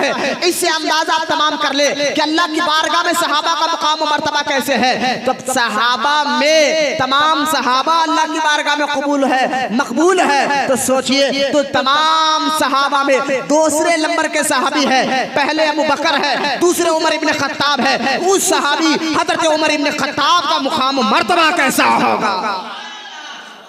हजरत उमर इब्ने खत्ताब जिनकी आज शहादत का दिन है, पहली मुहर्रम को आपको कब्र में रखा गया। आप 40वें मुसलमान हैं, बहुत तेजी से लेक्चर वक्त खत्म आ रहा है। आज मैंने पहले सहाबा का मुकाम मर्तबा कुरान से बता दिया, इस तरह काफी आप तमाम को दो आयत मैंने पढ़ी, एक सूरह मुनाफिकून और एक सूरह बकरा। सूरह मुनाफिकून की पहली आयत मैंने आपके सामने पढ़ी और सूरह बकरा की आयत नंबर 13 मैंने आपके सामने पढ़ी। अब ये दोनों की तफसीर में 1 घंटा नहीं 2 घंटे में तकरीर कर सकता हूँ। अल्लाह का फजल है। इसकी डिटेल अगर एक एक लफ्ज को रोकते हुए बताऊं तो आपको वक्त भी ज्यादा हो जाएगा, लेकिन मुझे इतना टाइम नहीं है। असल में इन आयत के जरिए सहाबा का मुकाम आपको बताना था, मैंने बता दिया। बल्कि हदीस पाक भी आप सुन लीजिए जो सही बुखारी शरीफ बाबुल फज़ाइल सहाबा में हदीस पाक मौजूद है। खुद सरकार मदीना सल्लल्लाहु ताला अलैहि व आलिहि व सहबिहि वसल्लम ने इरशाद फरमाया कि लोगों मेरे सहाबा से मोहब्बत करो, मेरे सहाबा से मोहब्बत करो। जिसने मेरे सहाबा से मोहब्बत की उसने मुझसे मोहब्बत की, और जिसने मुझसे मोहब्बत की उसने अल्लाह से मोहब्बत की, और जिसने अल्लाह से मोहब्बत की अल्लाह उसको जन्नत में दाखिल फरमाएगा। ये कुरान हदीस पाक है, और जो मैं आपके सामने हदीस बयान फरमा रहा हूँ, और आप अंदाजा करें एक नहीं सैकड़ों हदीस पाक सहाबा के फजाइल में मौजूद है। लेकिन आइए सहाबा में भी मुकाम मर्तबे हैं, दर्जे 1 लाख के पर जो सहाबा है ना जिन्होंने हुजूर को देखा ईमान लाया, उनके तमाम के तमाम सहाबा जन्नती है। अल्लाह इनसे राजी हो चुका है, अल्लाह इनसे राजी जिसे हो चुका है। अब आपको कहने यार फला अबू बकर से अल्लाह नाराज था, तू कौन है? कुरान हमारे लिए काफी है। तेरी बात की, तेरे किस्से का गड़े हुए किस्से कहानियां हम क्यों माने?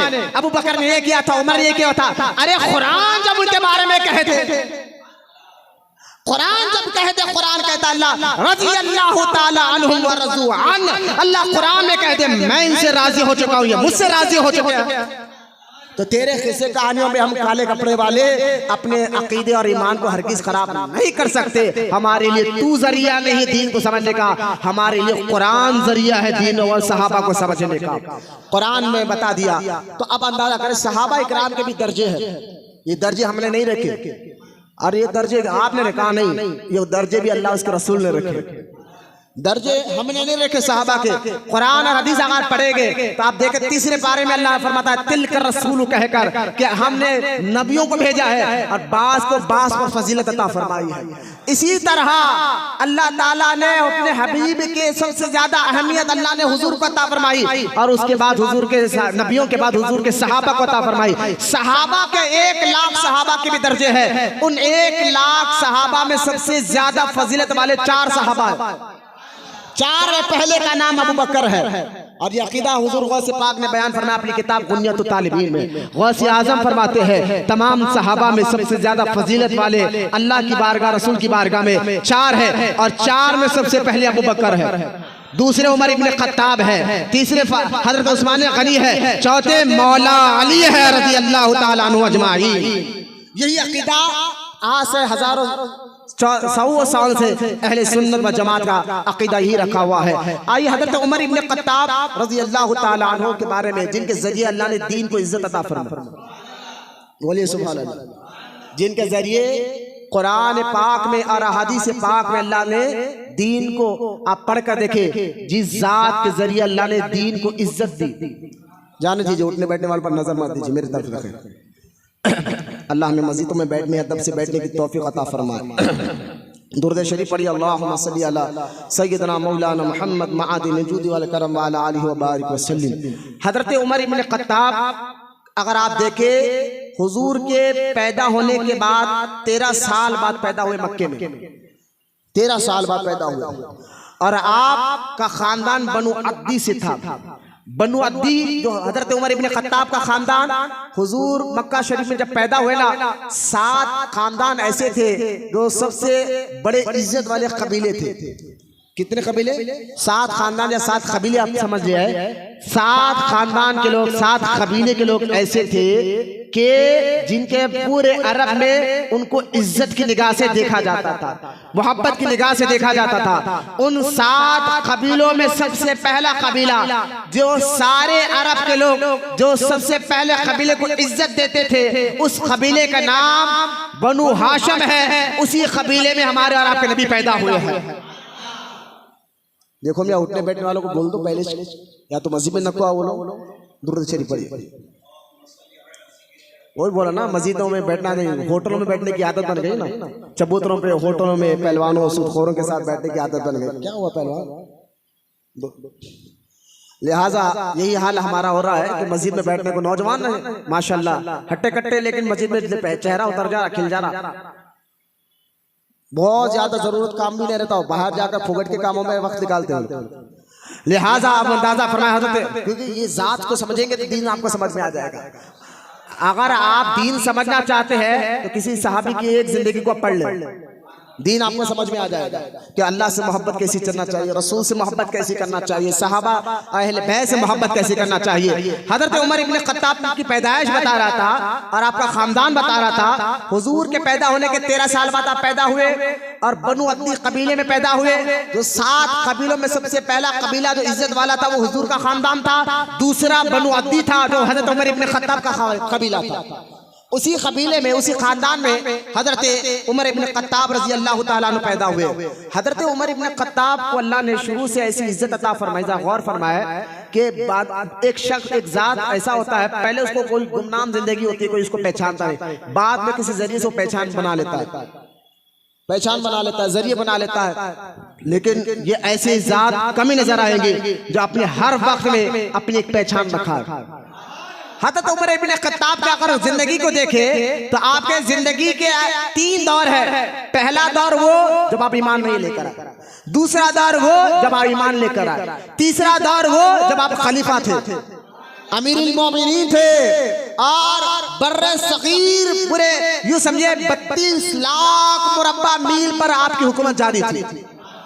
ये तीनों दौर को अगर आप देखें तो हजरत उमर इब्न खत्ताब वो जात मुबारका है। इन तीनों दौर में हजरत उमर का एक अपना नाम था, अपनी पहचान थी। लोग हर दौर में, पहला दौर आप पकड़ ले जब आप ईमान लेकर नहीं आए थे, पहला दौर तो आपका खानदान बनु अद्दी खानदान के एतबार से। दूसरा अरब में 6 से 7 लोग थे पूरे अरब में जो पढ़ने के साथ साथ लिखना भी जानते थे, वरना अरब का दौर ऐसा था, उस दौर में अभी जहालत का दौरा था, पढ़ना लिखना बहुत कम लोग जानते थे। पढ़ना लिखना आज के दौर में भी देखिए कितनी अहमियत की दौर है।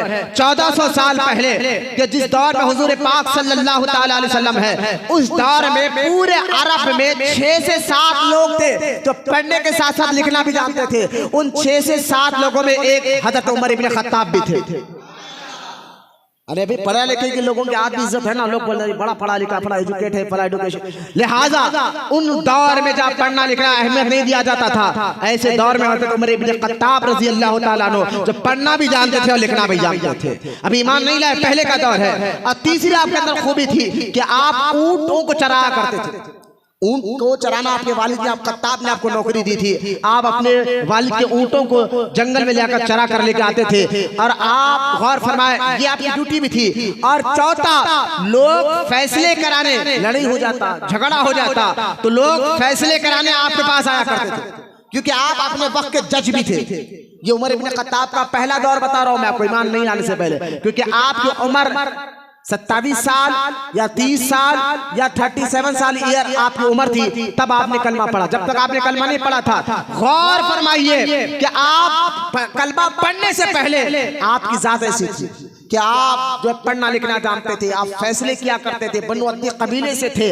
और तो और अहम बात सुने, हजरत उमर इब्न खत्ताब की मिजाज में शुरू से अल्लाह ने एक चीज को रखा है कि आपके अंदर तजब्बुब नहीं था, यानी मुनाफिकत नहीं थी। किसी चीज को भी मानते तो खुलकर मानते, मजबूती के साथ मानते। आप थाली माज़अल्लाह समझाने के लिए कह रहा हूँ, समझाने के लिए कह रहा हूँ, अल्लाह मेरी बात को माफ फरमाए, मैं समझाने के लिए कह रहा हूँ। आप ऐसे नहीं थे कि थाली के बैगन के जिधर ढोल उधर बात चले जाए। बैठ जाइए, दुरूद शरीफ पढ़, बैठ जाइए, बैठे बाद में नमाज पढ़िए।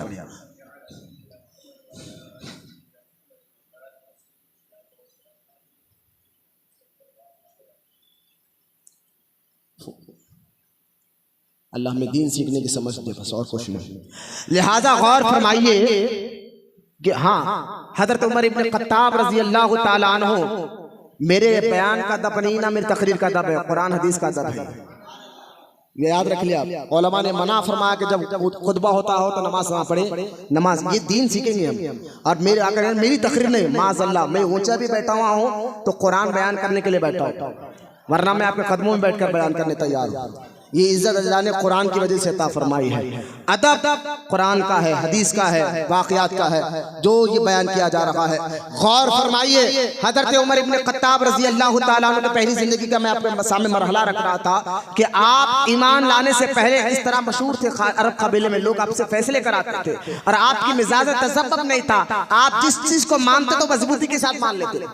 आप जब आपको देखा गया, सारे लोग ने आपकी मिजाज को परखा। और एक बात याद रखें, आप जिस्मानी तौर पर इतने मजबूत थे कि एक मक्का में साल में एक बार जो है एक मेला लगता था और उस मेले का नाम था उक्काज़ा था। आज भी आप पढ़ेंगे उक्काज़ा या ओकाज़ या उक्काज़ा, उस मेले का, उस इलाके का नाम था। और उस मेले में लोग अपना अपना फन बताते थे और उस मेले में कुश्ती भी हुआ करती थी। एक कुश्ती फन वाली कुश्ती होती थी। 13 साल से हजरत उमर इब्न ख़त्ताब उस मेले के चैंपियन भी थे, कुश्ती वाले, यानी कुश्ती के मैदान में 13 साल से। क्योंकि उस जब मेला लगता था अरब में उक्काज़ा के मुकाम पर, तो वहां से दुनिया के दूर दूर से लोग बड़े बड़े पहलवान कुश्ती लड़ने आते थे। लेकिन हजरत उमर इब्न ख़त्ताब वो जात है कि 13 साल तक आप उसी मैदान के चैंपियन रहे। आपको अल्लाह ने जिस्मानी तौर पर मजबूती आपको ऐसा अता फरमाई थी। अब गौर फरमाए, ऐसा पहलवान, ऐसा मजबूत आदमी और ऐसा मजबूत मजहब को मानने वाला आदमी जब हजरत उमर इब्न ख़त्ताब रज़ी अल्लाह ताला अन्हु इमाम नहीं लाए, आपको भटकाया गया कि देखो ये हुजूर क्या कह रहे हैं कि हमारा मजहब को छोड़ो, एक अल्लाह को मानो।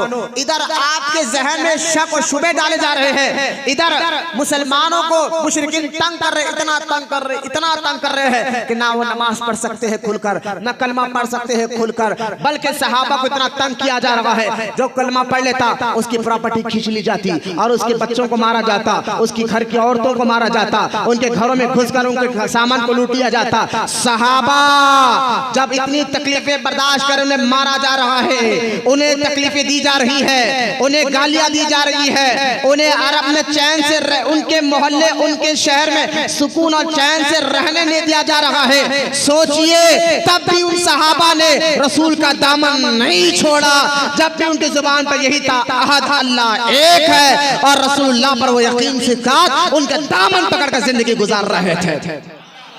मैं इसलिए अक्सर नौजवान बच्चों को कहता हूँ, सहाबा पे अगर कोई बात बके तो उनको कहना खामोश रहे।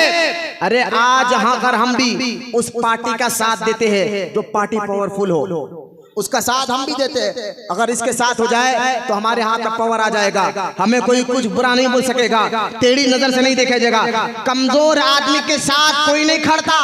बाज़ाहिर कह रहा हूँ, कमजोर आदमी हो, ना उसके पास पावर हो, ना पैसा हो, ना कोई, बल्कि पूरे लोग उसके दुश्मन हो, कौन उसके साथ खड़ा रहेगा? सोचिए, इस मिसाल को जहन में रखकर, हुजूर का दौर वो दौर है, हुजूर तने तन्हा है। बाज़ाहिर कह रहा हूँ, ना आपके पास पैसा है, बाज़ाहिर कह रहा हूँ, ना आपके पास कोई दुनियाई पावर है, लेकिन क्या बात है, जब सहाबा ईमान लाए अल्लाह पर, रसूल पर, तो ना उन्होंने जान की परवाह की, ना माल की परवाह की, ना औलाद परवाह की। उनको मारा जाता तब भी कहते अहद अल्लाह एक है, उनके माल को खींचा जाता तब भी कहते अहद अल्लाह एक है, उनको कत्ल किया जाता तब भी कहते अल्लाह एक है। ना उन्होंने माल को देखा हुजूर के साथ, ना दौलत को देखा, ना ये देखा कि तने तन्हा है, पूरा अरब इनका दुश्मन है। अरे भाई, अगर सारे लोग जिसके दुश्मन हो उसके साथ ठहरना कोई गवार, कोई मामूली बात नहीं। लोग कहेंगे हम क्यों खड़े, जब उसके दुश्मन है हम उसके साथ खड़ेंगे, लोग हमारे भी दुश्मन हो जाएंगे।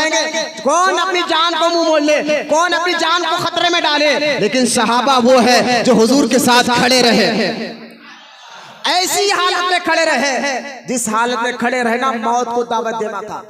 सोचिए तमाम बच्चे, सहाबा हुजूर के साथ उस वक्त खड़े रहे जिस वक्त खड़े रहना मौत को दावत देना था। लेकिन कुर्बान जाए सहाबा कैसे पाकीज़ा ज़हन के लोग, कुर्बान जाए सहाबा के दिलों में अल्लाह से मोहब्बत कैसी, कुर्बान जाए सहाबा के दिलों में रसूल पाक से मोहब्बत कैसी है, कुर्बान जाए कुरान से, दीन से, शरीयत से मोहब्बत किस मजबूत की थी कि मौत को कबूल किया लेकिन दीन को छोड़ना कबूल नहीं किया।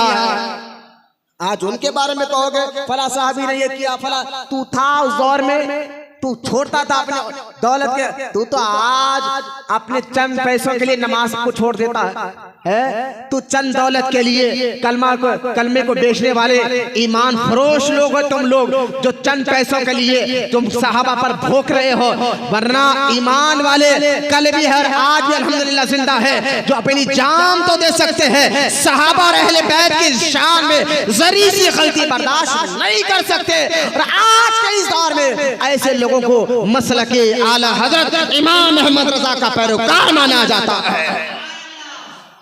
रज़वी आला हजरत के पैरोकार इसलिए है कि आला हजरत ने रज़वियों को एक ही जहन दिया, एक ही बात बिठाई, क्या कि ना मेरा नारा लगाओ, ना मेरे वाहवाही करो, बस एक कहो या रसूल अल्लाह तुम्हें जाना तुम्हें माना, ना रखा खैर से काम। या रसूल अल्लाह तुम्हें जाना तुम्हें माना, ना रखा खैर से काम। लिल्लाह अलहम्द मैं दुनिया से मुसलमान गया। सहाबा से मोहब्बत हुजूर की वजह से करते हैं, नबी के घर वालों से मोहब्बत हुजूर की वजह से करते हैं। सोचिए हजरत उमर इब्न खत्ताब रज़ी अल्लाह ताला अन्हु को जब ये बात बैठाई गई कि ए उमर तुम जज भी हो, तुम पहलवान भी हो, तुम कुछ क्यों नहीं करते? हमने मुसलमानों को बहुत तकलीफें दी, फिर भी ये फेर नहीं रहे, पीठ नहीं बता रहे हैं, मर रहे, लेकिन फिर भी रसूल का दामन नहीं छोड़ रहे हैं। हजरत उमर इब्न खत्ताब कहते हैं जब लोगों ने मुझसे ये कहा, मेरे ज़हन में बात बैठ गई, क्यों ना हो हुजूर ही को शहीद कर दे, हुजूर ही को कत्ल कर दे। हजरत उमर इधर कत्ल के इरादे से निकले। कौन उमर जिसको देखकर अरब के बड़े बड़े पहलवान डरते थे? कौन उमर जिसके सामने आ जाए तो लोगों की जुबानें बंद हो जाया करती थी? कौन उमर जो सामने खड़े हो जाए तो किसी की मजाल नहीं होती थी उमर के सामने बात कर सके? ऐसा रुआब, ऐसा दबदबा और ऐसी शान के हजरत उमर थे। अभी ईमान नहीं आए, लेकिन ऐसी शान, ऐसा दबदबा अपने पास रखते थे हजरत उमर के अरब के बड़े बड़े पहलवान डरा करते थे। इधर उमर के जहन में ये बात पैदा हो गई कि हो ना हो हुजूर को कत्ल कर दे। और इधर मेरे आका और आप सबके आका सल्लल्लाहु ताला अलैहि वसल्लम अपने घर में बैठकर दुआ कर रहे हैं, ऐ अल्लाह उमर के जरिए इस्लाम को इज्जत अता फरमा। बोले मोहब्बत से। अच्छा बात देखिए, बात भी कितनी प्यारी है। दुआ मदीने का ताजदार कर रहा है, रसूलों का आका कर रहा है, और क्या कर रहा है? ऐ अल्लाह उमर के जरिए, बोले ना सुभान अल्लाह, उमर के जरिए दीन को इज्जत दे। और एक हदीस में है अल्लाह ताला के हुजूर ने दुआ पर, अल्लाह अरब में दो लोग बड़े मशहूर हैं, एक अबू जहल एक उमर, इन दोनों में से तुझे जो पसंद है, ये हदीस पाक में सुने, तुझे जो पसंद है उसको ईमान की दौलत देकर दीन को इज्जत अता फरमा। इधर दुआ हो रही है, हजरत उमर अपनी बहन के घर गए और बहन को कुरान पढ़ते हुए सुना। पहले बहन को मारा, भाने को मारा। आपकी बहन ने कहा उमर मारना है खत्म कर दे, लेकिन कलमा हुजूर का दामन नहीं छोड़ेंगे।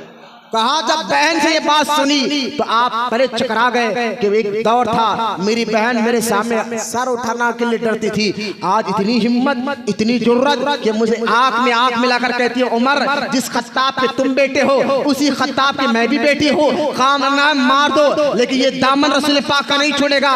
उसने कहा ठीक है। हजरत उमर ने फरमाया था ठीक है मेरी बहन, मेरे घर आने से पहले तू कुछ पढ़ रही थी, बता तो सही। आपकी बहन ने कहा आप पहले पानी नहा लीजिए, गुस्ल कर लीजिए, उसके बाद मैं आपके सामने बताऊंगी। आपने गुस्ल किया, आपकी बहन ने कुरान को सामने रखा। हजरत उमर कुरान की आयत पढ़ रहे हैं, आंखों से आंसू जा रही है और दिल से कुफ्र कट रहा है। आपने फरमाया मेरी बहन चल चल, फौरन हुजूर की बारगाह में लेकर चला। हजरत उमर हुजूर की बारगाह में गए। सरकार ने हजरत उमर ने हुजूर को देखा, हुजूर ने उमर को देखा, सामने से चादर फैलाकर कहा उमर अल्लाह तुझे हिदायत दे, उमर अल्लाह तेरे दिल में ईमान की दौलत दाखिल फरमाए, उमर कलमा पढ़ने में अल्लाह का नबी हो। जैसा ही ये कहा हजरत उमर इब्न खत्ताब ने कहा अशहदु अन्नका, सामने हुजूर है ना, अशहदु अल्ला इलाहा नहीं, अशहदु अन्नका, हुजूर को देखकर कहा अशहदु अन्नका ला इलाहा इल्लल्लाह व अशहदु अन्ना मुहम्मदन अब्दुहु रसूलुहु। जैसा ये कलमा पढ़ा हुजूर इतने खुश हुए, सहाबा ने नारे तकबीर का नारा लगाया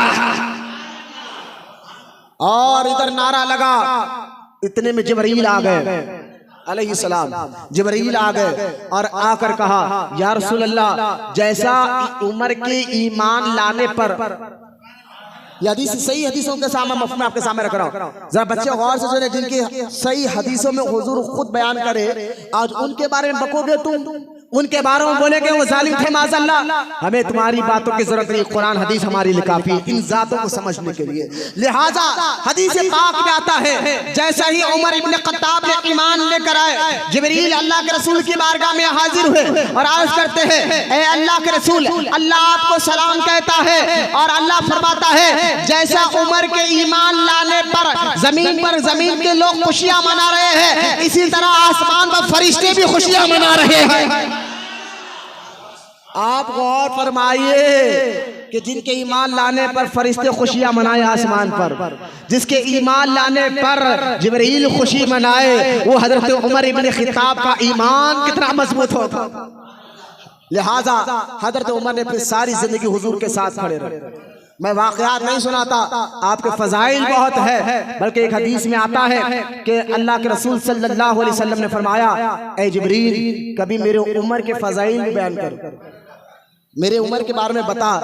तो हजरत जिब्रील अलैहिस्सलाम ने कहा, या रसूल अल्लाह, अगर उमर के बारे में उनके फजाइल अल्लाह के यहाँ क्या है, उनकी इज्जत कैसी है, अगर ये बयान करना शुरू करो, जैसा नूह अलैहिस्सलाम की उम्र थी वो उम्र भी खत्म हो जाएगी, लेकिन जिब्रील अलैहिस्सलाम कहते हैं उमर के फजाइल खत्म नहीं होंगे। हजरत नूह अलैहिस्सलाम की उम्र 1000 साल तक थी। जिब्रील इशारा ये दे रहे हैं, 1000 साल तक भी हजरत उमर के फजाइल बयान करते रहो, वक्त खत्म होगा, उमर के फजाइल खत्म नहीं होंगे। ये इज्जत अल्लाह ने आपको अता फरमाई। आप देखें सारे मक्के में आप हुजूर के साथ रहे, सहाबा कहते हैं हम जब कलमा पढ़े तो छुपकर नमाज पढ़ते थे, रोजा सारी इबादतें मुशरिकों से काफिरों से छुपकर, क्योंकि अगर देख लेते तो मुशरिक जुल्म उठाते। अल्लाह का भी हुक्म यही था कि अभी आप सामने खुल कर ना जाए, रसूल का भी हुक्म यही था कि कलमा पढ़े तो छुपकर घर में नमाज पढ़ो। सारे सहाबा को यही हुक्म था। अब्दुल्लाह इब्न मसूद कहते हैं, लेकिन बोलो ना सुभान अल्लाह, लेकिन हम तमाम के तमाम 39 लोग थे, 39 लोग मुसलमान जो हुजूर के साथ छुपकर नमाज पढ़ रहे हैं, छुपकर कलमा पढ़ रहे हैं, सारी इबादतें छुपकर हो रही है। ये हुक्म अल्लाह का भी था, ये हुक्म रसूल का भी था, जान बचाना भी फर्ज है। लिहाजा अभी दुश्मनों का दौरा है, छुपकर अल्लाह की इबादत करो। लेकिन हजरत अब्दुल्लाह इब्न मसूद कहते हैं, जैसे उमर मुसलमान हुए 40 में, जैसा उमर कलमा पढ़े और पहली बार खुलकर हम काबे के सामने नमाज पढ़े हैं, तो हजरत उमर इब्न खत्ताब की वजह से पढ़े हैं। हजरत उमर इब्न खत्ताब ने कहा, हुजूर जब हम सच्चे, दीन सच्चा, आप सच्चे, अल्लाह सच्चा, फिर छुपकर इबादत क्यों? बोलो ना सुभान अल्लाह। ये मिजाज देखा था उमर इब्न खत्ताब की, जब मुशरिकों के साथ थे तो उनके मजबूत के साथ पहाड़ की तरह खड़े हुए, लेकिन जब कलमा पढ़े हुजूर से कहा, हुजूर जब सच्चा है, दीन सच्चा, इस्लाम सच्चा, कुरान हदीस और अल्लाह सच्चा, आप अल्लाह के सच्चे रसूल है, वो बातिल पे रहकर काबे के सामने पुतों की इबादत करे, हम हक पर होकर, हम सच्चे होकर हम छुपकर इबादत क्यों करें? आका चलिए अब हम खुलकर काबे के सामने नमाज पढ़ेंगे, काबे के सामने कलमा पढ़ेंगे। सहाबा कहते हैं पहली मर्तबा काबे के सामने जब नमाज पढ़े गई खुलकर काबा, जब उमर इब्न खत्ताब ईमान लेकर आए थे। और खुदा की इज्जत और जलाल की कसम, हजरत उमर को उसी वक्त सरकार ने फरमाया, उमर तेरा लक़ब आज से फारूक है। फारूक का लक़ब हुजूर ने अता फरमाया, तू फारूक आज़म है। फारूक का मतलब है जो हक और बातिल में फर्क कर कर बताए, सच क्या है और बातिल क्या है, हक क्या है नाहक क्या है, जो ये फर्क कर कर बताए, यूं समझे जो दूध का दूध और पानी का पानी कर कर बताए, उसको फारूक कहते हैं। और ये जात है फारूक आज़म की, उमर इब्न खत्ताब की, जिनको अल्लाह उसके रसूल ने ये लक़ब अता फरमाया है। आप सारी जिंदगी तो उमर ने दीन की बड़ी खिदमत की है, हुजूर के साथ रहे, जंगों में हुजूर के साथ। हजरत मौला अली कहते हैं जब अल्लाह का हुक्म हो गया मक्का छोड़ो, हुजूर ने तमाम सहाबा को कहा तुम लोग जाओ मैं आऊंगा। तमाम सहाबा छुप छुपा कर मक्का छोड़ कर गए, दुश्मन जाने नहीं देते थे, लेकिन सिवाय उमर के। बोलो ना सुभान अल्लाह। हजरत अली कह रहे हैं, मौला अली कह रहे हैं, सिवाय उमर के। जब उमर मक्का छोड़ने गए ना, हाथ में तलवार लिया, गले में लटकाया, हाथ में तीर का कमान लटकाया, काबे का तवाफ किया और लोगों का लोगों अगर किसी को अपने बीवी को बेवा करना है, बच्चों को यतीम करना है तो आओ उमर के सामने खड़े हो जाए, क्योंकि उमर मक्का छोड़कर मदीना जा रहा है। ये आपका दबदबा, आपकी मिजाज, इससे अंदाजा करें बच्चे कि आप बड़े जलाली मिजाज के सहाबा में बड़े जलाली मिजाज के थे। हजरत उमर इब्न खत्ताब, मैं वाक़ई नहीं, अब आपको की फजीलत चंद हदीसें सुनाकर मैं, क्योंकि 10 से 5 मिनट 15 मिनट बाकी रह गए हैं, तो आपके सामने आपकी हुकूमत की कुछ वाक़े जो अहम है, जो आपके ईमान और हमारे ईमान और अकीदे को मजबूत करेंगे इंशाअल्लाह। और आपको बताऊंगा हजरत उमर इब्न खत्ताब रज़ी अल्लाह तआला अन्हु, आपके फजाइल में हदीस पाक सुनिए आप। सरकार मदीना अलैहिस्सलाम इरशाद फरमाते हैं कि मेरे बाद अगर अल्लाह किसी को नबी बनाता, अगर मेरे बाद अल्लाह अगर किसी को नबी बनाता तो उमर को बनाता। यानी गौर फरमाए, नबी बनने की जो जो क्वालिटी है वो सारे हजरत उमर में मौजूद थे। एक हुजूर फरमाते हैं मेरे बाद अगर अल्लाह किसी को नबी बनाता उमर को बनाता, लेकिन मैं आखिरी नबी हूं, मेरे बाद कोई नबी आने वाला नहीं है। ये एक आपकी फजीलत। अब आयत दूसरी सुने। अल्लाह के रसूल सल्लल्लाहु अलैहि वसल्लम ने फरमाया कि उमर की जुबान पर अल्लाह ने हक को जारी कर दिया। बोलो ना सुभान अल्लाह। नौजवान बच्चे क्या फरमाया सरकार ने? उमर की जुबान पर अल्लाह ने हक को यानी जब भी ये बोलेगे वो बात हक ही रहेगी। बोलो ना सुभान अल्लाह। मैं हमें कुछ बात सच्ची बोलनी हो, हक बात बोलनी तो अरे अल्लाह की कसम मैं सच बोल रहा हूँ, अरे मैं हक बात बता रहा हूँ, हमें ये कहना बताए। उमर वो है जिसके बारे में हुजूर खुद कहते हैं अल्लाह ने उमर की जुबान पर हक को जारी कर दिया है। मतलब ये है ये जब भी जो कुछ भी बोलता है हक ही बोलता है, सच ही बोलता है। बोलो ना सुभान अल्लाह। ये कौन कह रहा है? मदीने का ताजदार कह रहा है, रसूलों का आका ये गवाही दे रहा है। हाँ, आप सुने एक और हदीस सही बुखारी और मुस्लिम में है। अल्लाह के रसूल अलैहिस्सलातु वस्सलाम फरमाते हैं मुझे ख्वाब में कुछ लोगों को मेरे सामने लाया गया। नबी ख्वाब देख रहे हैं, हुजूर ख्वाब देख रहे हैं। याद रखें बच्चे, आप गौर से सुनिए, आप नबी जो ख्वाब देखते हैं ना वो सच्चा होता है। एक बात। दूसरा, नबी के ख्वाब का मतलब अल्लाह का हुक्म, जब अल्लाह अपना हुक्म देता नबियों को, कोई बात पहुंचाता तो कभी फरिश्ते के जरिए पहुंचाता, कभी ख्वाब के जरिए पहुंचाता। तो नबी का ख्वाब आपकी और हमारी तरह ख्वाब नहीं होता। नबियों का ख्वाब अल्लाह का हुक्म होता है। कोई बात है जो अल्लाह ताला कभी फरिश्ते के जरिए जिब्रील को कहता है जा जाकर ये बात मेरे महबूब पे कह दे, और कभी अल्लाह डायरेक्ट ख्वाब में वो बात बता देता है। तो नबी का ख्वाब वही की तरह होता है, जो सच्चाई होता है उसमें कोई मिलावट नहीं होती है। हुजूर सल्लल्लाहु अलैहि वसल्लम फरमाते हैं मैंने ख्वाब में देखा कुछ लोग मेरे सामने कपड़े पहन कर आए, कोई यहाँ तक कपड़े पहने हुआ, कोई कमर तक किसी का कपड़ा है, किसी का कपड़ा सीने तक है, लेकिन उतने में मेरे सामने उमर आए और मैंने देखा कि उमर जो कपड़ा पहने हुए है वो कपड़ा पैर से नीचे बल्कि नीचे जमीन पर ले लगा है। सहाबा ने पूछा या रसूल अल्लाह इस ख्वाब का मतलब क्या है? फरमाया इस ख्वाब का मतलब ये है उमर की दीनदारी ऐसी है, उमर ऐसा दीनदार है कि इस्लाम ने उसको अपने अंदर ढाल लिया है।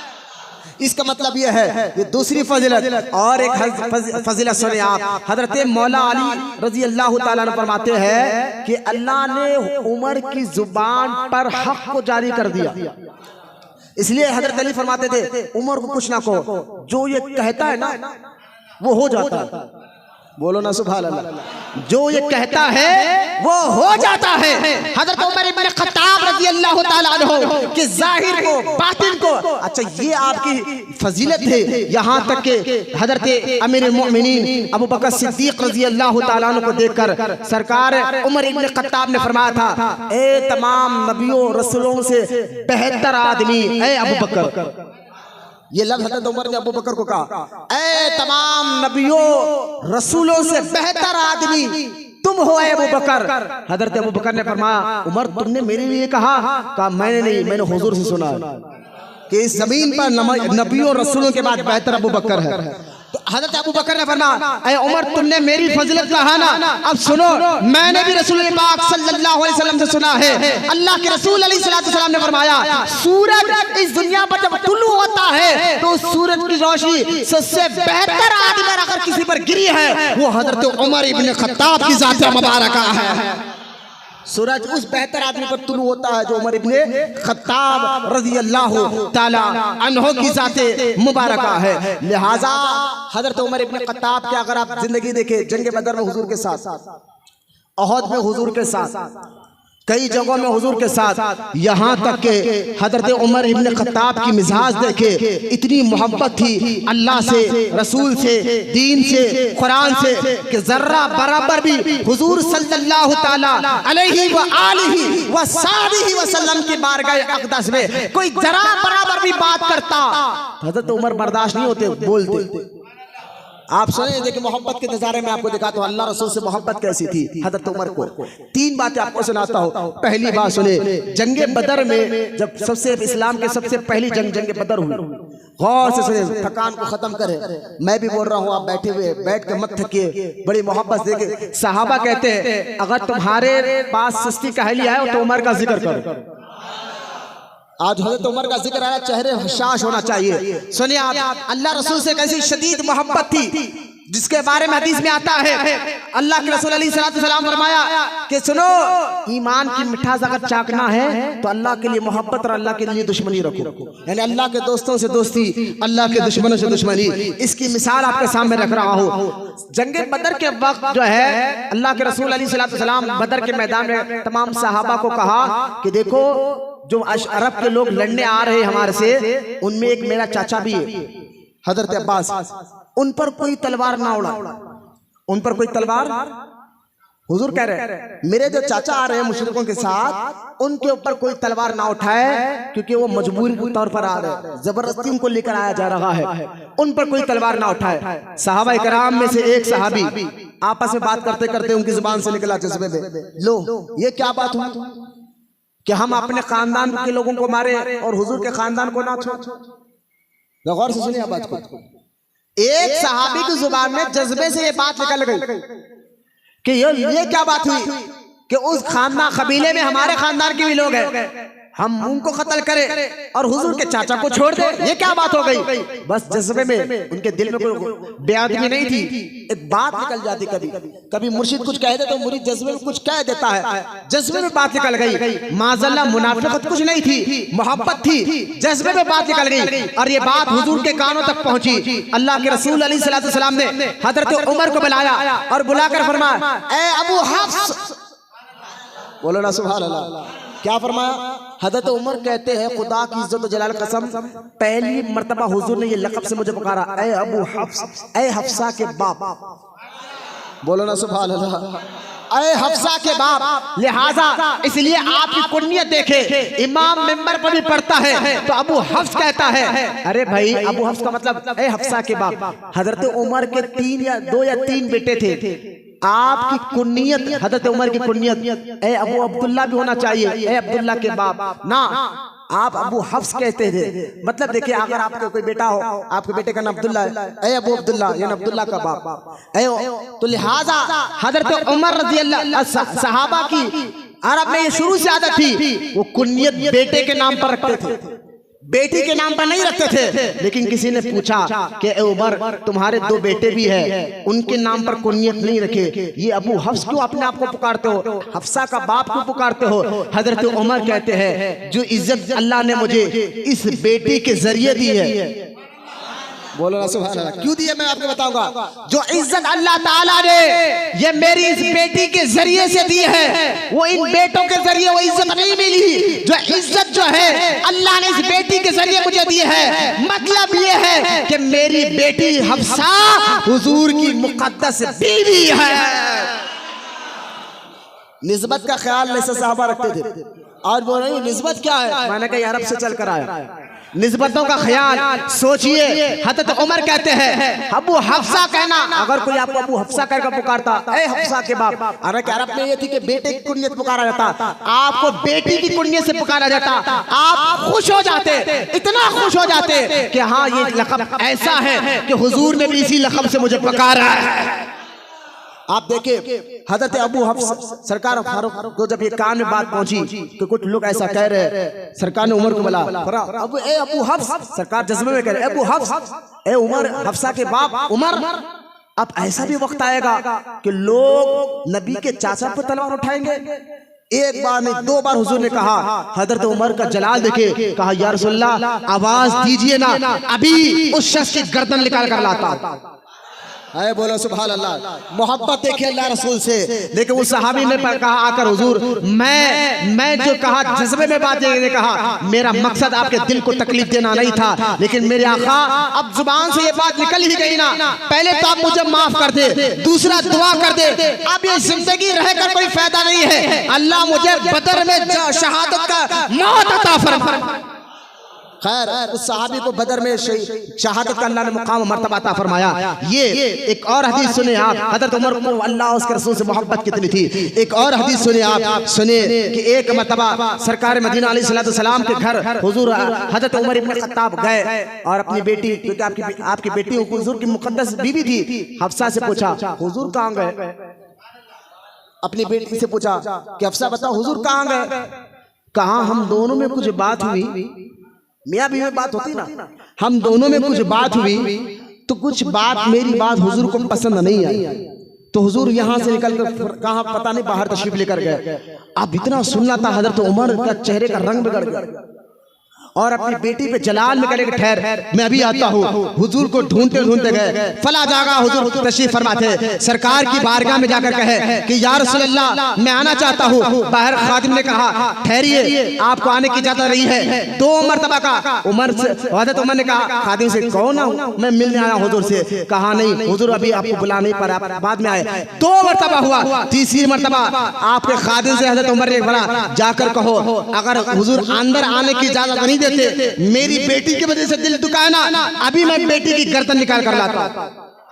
बोलो ना सुभान अल्लाह। उतरे में सरकार ने फर्क छोड़ो, ये उमर है, बुलाया, कहा देख मिजाज जब भी अगर अल्लाह रसूल के खिलाफ कोई जाता, हज़रत उमर जलाल में आ जाते। आज 2 वाक़या आपने हज़रत उमर का, उमर ये हमारी बात है, तुम क्यों गुस्सा कर रहे हो। ये आपकी मिजाज है, दीन से, कुरान से, हदीस से, अल्लाह से, रसूल से ऐसी शदीद मोहब्बत, ऐसी शदीद मोहब्बत कि अल्लाह ने आपके बातिन को ऐसा साफ सुथरा कर दिया था कि जो आप सोचते थे अल्लाह कुरान में ऐसी आयत उतार देता था। सोचिए मुकाम मर्तबा उमर का। खाली आप जैसा सोचते थे, या मैंने आज का वक्त नहीं है मैं बताता, 17 आयतें कुरान में ऐसे, कितने 17 आयतें हैं कुरान में ऐसे हैं जो हज़रत उमर सोचते थे ना ऐसा हो जाए तो कुरान में आयत उतर जाती। कितने आयतें ऐसे, जैसा कि आप देखें हज़रत उमर के दिल में ख्याल आया मुकाम इब्राहिम को देखकर, दिल में ख्याल आया। मुकाम इब्राहिम जानते हैं ना, जो काबे के सामने एक पत्थर है उसको मुकाम इब्राहिम कहते हैं। हज़रत उमर के दिल में ख्याल आया कि काश ये मुकाम इब्राहिम के बारे में कोई अल्लाह हुक्म दे देता। अरे क्यों ख्याल आया, उस पत्थर पर नबी के कदम के निशान है। पता क्या चला कि जिस जगह पर अल्लाह के महबूबों का निशान भी हो उसका अदब करना, उसकी इज्जत करना, ये सहाबा का ही तरीका रहा है। निस्बतों का ख्याल सुन्नी जो करते हैं, मेरे पीर का कपल है, मेरे पीर का चप्पल है, मेरे पीर का ये है, ये ख्याल ऐसा करना ये सहाबा का तरीका रहा है। लिहाजा हज़रत उमर इब्न खत्ताब दिल में सोच रहे हैं, कुरान में अल्लाह ताला ने आयत उतार दी, ए हबीब आज के बाद मुकाम इब्राहिम को अपना मुसल्ला बना दीजिए। कुरान में आयत उतर गई। पर्दे के बारे में आप सोचे कि काश ये औरतों के लिए पर्दे उतर जाता, कुरान में आयत उतर गई। जैसा सोच लेते, इसलिए अल्लाह के रसूल अलैहिस्सलाम ने फरमाया कि हर उम्मत में, हर नबियों को अल्लाह अपनी उम्मत में एक मुहद्दिस देता है, और मेरी उम्मत में अल्लाह ने उमर को मुहद्दिस बनाया। बोलो ना सुभान अल्लाह। अल्लाह ने मेरी उम्मत में उमर को मुहद्दिस बनाया है। मतलब क्या मुहद्दिस बनने का? मुहद्दिस वो नहीं जो हदीसें को लाखों लाख हदीसों को बगैर देख के याद करे, उसको भी मुहद्दिस कहते हैं। लेकिन यहाँ मुहद्दिस से मुराद वो मुहद्दिस नहीं, इससे मुराद ये कि उमर के लिए अल्लाह ने उमर के दिल में इल्खा करता है, अल्लाह उमर के दिल पर इल्खा करता है। बोलो ना सुभान अल्लाह। अल्लाह उमर के दिल पर इल्खा करता है, जो उनकी जुबान से निकलता है अल्लाह ऐसा कर देता है। यह है मुहद्दिस का मतलब कि हजरत उमर के दिल में अल्लाह इल्का करता था। तो आप पता चल जाता, आयत उतरने से पहले आपको महसूस हो जाता था ये बात होने वाली है, और बात वैसी ही होती थी। जैसा कि शाह वलीउल्लाह मुहद्दिस देलवी कहते हैं कि एक बादशाह हो और उसका एक वजीर हो, और वजीर को हमेशा अपने साथ रखता हो। एक दिन बादशाह कहे वजीर को कि भाई दरवाजे के बाहर खड़ा, मैं अपने अमीर से कुछ बात कर आता हूँ। बादशाह गया, अपने अमीर से बात कर रहा है। वजीर दरवाजे के बाहर खड़ कर बादशाह को देख रहा है, और बादशाह वजीर अपने बादशाह की हरकत को, हाथ को हिलाना, मुंह को हिलाना, ये हरकत को देखकर अपने साथ ठहरने वालों को बोलता, हो ना हो बादशाह अपने अमीर से ये बात कर रहा है। बोलो ना सुभान अल्लाह। शायद मैं आप तक जहां तक आपको पहुंचाना चाहता हूं, बच्चे कुछ पहुंचे कुछ नहीं पहुंचे, मैं आपको बताना ही चाहता हूं हजरत उमर इब्न खत्ताब हुजूर की मिजाज को देखकर समझ जाते थे अल्लाह हुजूर से ये कह रहा है, और हुजूर बाहर आकर कहते वही जो उमर कह रहे।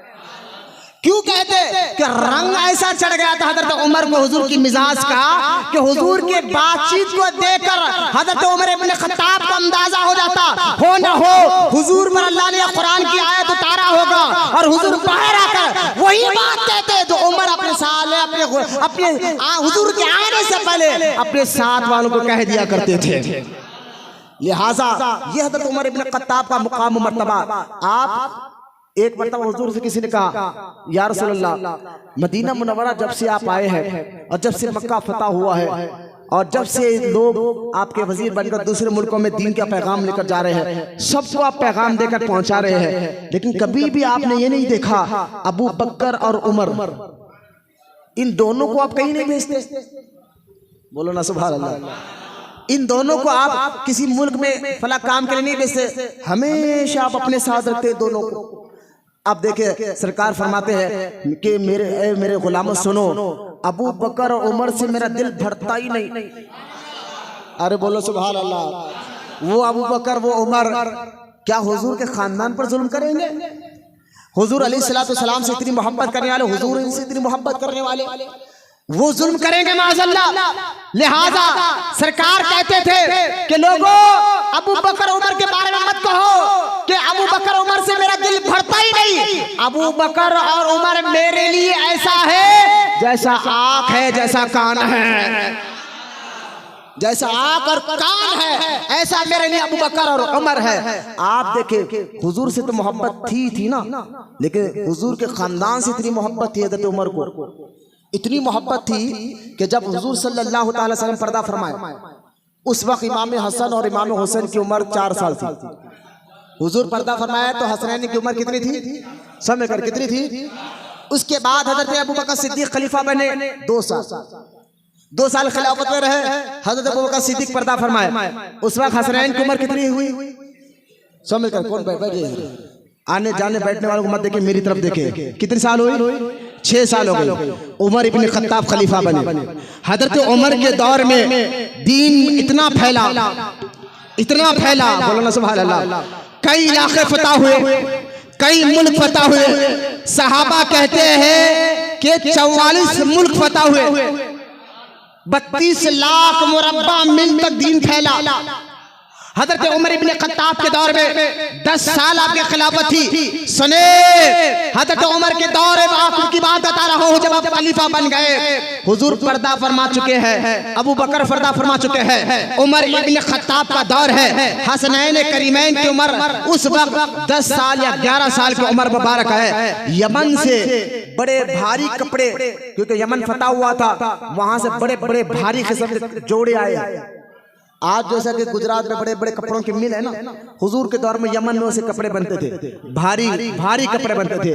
यमन से कुछ कपड़े जोड़े आए, हजरत उमर की बारगाह में रखा गए। हजरत उमर अदल ऐसा, इंसाफ ऐसा, उनके अदल और इनके इंसाफ की गवाही कुरान हदीस देता है। हजरत उमर दीन पर, कुरान पर, शरीयत पर ऐसा मजबूती से ऐलान करते थे, अपनी जात के लिए हजरत उमर ने कभी गुस्सा नहीं किया। दीन की बात आई तो छोड़ते नहीं थे किसी को, जो कुरान के खिलाफ करता उसको छोड़ते नहीं थे, जो हदीस के खिलाफ करता उसको छोड़ते नहीं थे, जो शरीयत के खिलाफ करता उसको छोड़ते नहीं थे, चाहे आपके सामने आपका बेटा ही क्यों ना हो। हाय बोलो मोहब्बत से सुभान अल्लाह। इसलिए हजरत सरकार फरमाते हैं, अल्लाह ने उमर की जुबान पर सच को जाहिर कर दिया। हदीस सुने पर तिरमिज़ी शरीफ में, अल्लाह ने उमर की जुबान पर सच को जाहिर कर दिया, और ये तल्ख जुबान वाला है, यानी जो कहता है सच बोलता है। हजरत उमर के बारे में सरकार ने क्या कहा, एक तो उसकी जुबान पर अल्लाह ने सच जारी कर दिया, दूसरा एक तल्ख जुबान वाला है, जो बोलता है सच बोलता है, और इसकी सच्चाई की वजह से इसके दोस्ता दूर हो गए। आज कभी देखे आप हमेशा सच बोलने वाले लगे, वो तसब्बुब ना रखे, दीन को सच पसंद है, तो आपकी वजह से आपके दोस्त भी दूर होने लगे। यानी दोस्त वो दोस्त नहीं जो सहाबा है, ऐसे लोग आपसे दूर होते थे जिनके दिल को सच पसंद नहीं होता, और जो सच पसंद करता वो आपके साथ हमेशा खड़ा रहता।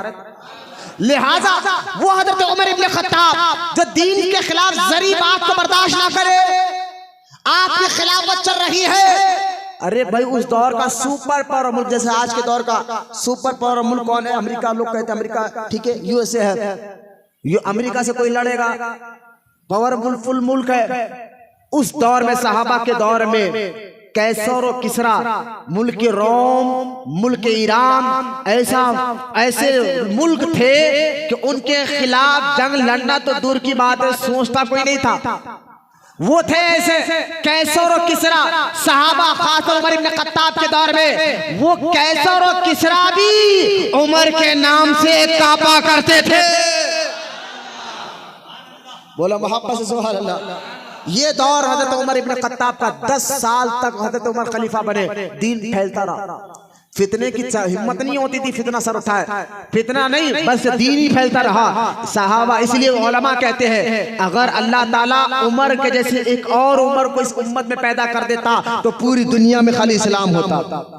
लेकिन सुने, वो उमर जो हुजूर के बाद अबू बकर के बाद उमर का मुकाम है, लेकिन हुजूर से मोहब्बत, अल्लाह से मोहब्बत, रसूल से मोहब्बत, कुरान से मोहब्बत, दीन से मोहब्बत, यहाँ तक के हुजूर के घर वालों से मोहब्बत कैसा थी। आप इस आखिरी बात को सुने, बात खत्म कर रहा हूँ। हजरत उमर इब्न खत्ताब हसनैन से कितनी मोहब्बत करते हैं। कहते नहीं उमर का जिक्र क्यों कर रहे हो? मैंने कहा ये उमर ही है जो आज तक मुसलमानों को बता रहा कि हसन और हुसैन का मुकाम क्या, उमर के बातों ने बताया है। आप सुने, हजरत उमर ने पास यमन से कुछ कपड़े, भारी कपड़े आए, और आपने वो कपड़े जो है ना सलाम लोगों में तकसीम कर दिया। खुद आपके हजरत उमर के जिस्म में जो कपड़ा था ना, उसको 4 पेवन लगे हुए थे। कितने 44 मुल्क को संभालने वाला बादशाह, कपड़े पर क्या है? क्यों? वजह क्या है? वजह यही थी कि वो लोग के माल में गनीमत माल को खा नहीं चाहते थे।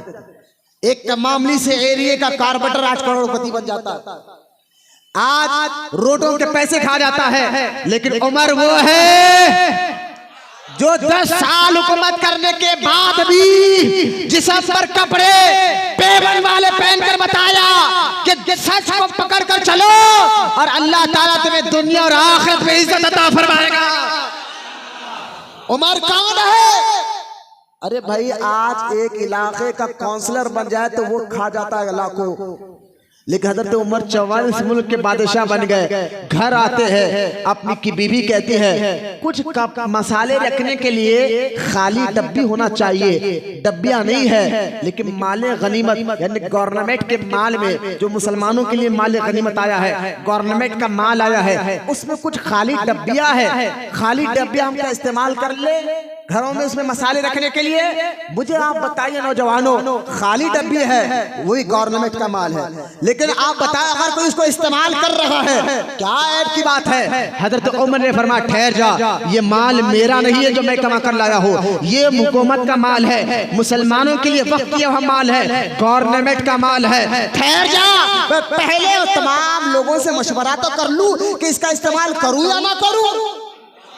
अरे बोलो सुभान अल्लाह। जो माल लोगों के टैक्स खा जाते हो, लाखों करोड़ों खा जाते हो, वो क्या हुकूमत चलाए। इसलिए गांधी जी से जब पूछा गया, पढ़िए आप देश की आजादी के बाद जो गांधी जी अपने घर में रोजाना असर की नमाज के बाद यानी 5 बजे के टाइम एक जो है तपस्या के तौर पर लोगों को नसीहत के तौर पर रोजाना कुछ ना कुछ तकरीर गांधी जी करते थे। किसी ने उस वक्त गांधी जी से पूछा था, गांधी जी ये बताइए हुकूमत करना है तो किस तरह करे। तो हजरत गांधी जी खुद कहते हैं, तारीख पढ़कर देखे, गांधी जी कहते हैं मैं किसकी मिसाल दूं तुम्हारे सामने, मेरे सामने तो तारीखी को लोग सिवाय अबू बकर उमर के कोई समझ में नहीं आता है। हुकूमत करनी है तो अबू बकर जैसी कर बताओ, हुकूमत करनी है उमर इब्न खत्ताब जैसी कर बताओ। घर में खाने को नहीं है, 44 मुल्क का बादशाह, माल नहीं लेता, अगर ले ले तो कौन बोलने वाला, कौन टोकने वाला, कहानी अल्लाह देख रहा है। दीन से मोहब्बत ये है, कुरान से मोहब्बत। एक खाली डब्बी लेना है। हजरत उमर ने लोगों को बुलाकर कहा, लोगों ये माले गनीमत में गवर्नमेंट के माल में कुछ खाली डब्बी आई है, आप लोग इजाजत दो तो इसको इस्तेमाल करूं। हाय हाय। हजरत उमर इब्न खत्ताब के इस कहने पर लोगों की चीखें निकल गई। कहा अमीरुल मोमिनीन आपको इस बासले में मशवरे लेने की क्या जरूरत थी, आप अमीरुल मोमिनीन हैं, इतना मुसलमानों के लिए फला कामयाबी के लिए सोचते, आप इजाजत क्यों ले ले। कहा नाना ये माल गवर्नमेंट का है, वक्फ का है, मुसलमानों के लिए वक्फ की गई प्रॉपर्टी है, इसमें मेरा हक नहीं हो सकता जब तक मैं तुमसे मशवरा ना कर लूं। ऐसा डर था अल्लाह से, ऐसी मोहब्बत थी दीन से। उस जात का नाम उमर इब्न खत्ताब है। पेवन थे कपड़ों पर, लेकिन कैसर और किसरा डरा करते थे। अरे क्यों, जिसके दिल में रब का डर बैठ जाए वो सिर्फ अल्लाह से डरता है, फिर पूरी कुदरत उससे डरती है। इसलिए हजरत उमर की हुकूमत देखे, सिर्फ इंसानों पर ही नहीं जानवरों पर भी थी, हवाओं पर भी थी, आग और पानी पर भी आपकी हुकूमत चलती थी। आपके कहने पर आग बुझ जाया करती थी, आपके कहने पर बारिश हुआ करती थी, आपके कहने पर जमीन पर जलजला रुक जाया करता था। मैं कितने बातें बताऊं। वो उमर जिनके पेवन के कपड़े पहने हुए हैं, सारे कपड़े बांट दिए। हसन और हुसैन आए, कहा चाचा हमारे लिए क्या, बोलो ना सुभान अल्लाह, हमारे लिए क्या है। हजरत उमर को मोहब्बत देखो हुजूर के खानदान से। आपने फरमाया मेरे भतीजो इन जितने कपड़े आए ना, ये कपड़े लायक ही नहीं थे कि तुम्हें दूं, ये लायक ही नहीं थे कि तुम्हें दिया जाए। लिहाजा मेरे बच्चों ठहरो, फौरन यमन के गवर्नर को खत लिखा और कहा अच्छा भारी वाला कपड़ा लो, 2 छिपे बनाओ और फौरन हसनैन करीमैन के लिए भेजो मदीना मुनव्वरा। यमन के गवर्नर ने भारी वाला कपड़ा लिया, 2 छिपे बनाए, मदीनातुल मुनव्वरा भेजा। हजरत उमर ने वो एक हसन को दिया, एक हुसैन को दिया। जब दोनों पहन कर आए ना, हजरत उमर खुश होकर गए, हाँ हाँ अब दिख रहे हो ना शहजादे हो तुम, शहजादे।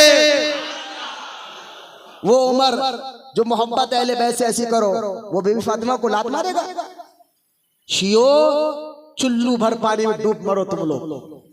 शियो तुम लोग जो रिवायतें बताकर बच्चों का जहन खराब कर रहे हो, उन सातों के बारे में कुरान हदीस ने हमें बता दिया है। तुम्हारे किस्से कहानियों से हमारा ईमान पिघलने वाला नहीं है। अल्लाह ताला इन सहाबा और अहले बैत के सदके हमारे दिलों में इनकी मोहब्बत को मजबूत कर चुका है, अल्लाह का फजल है।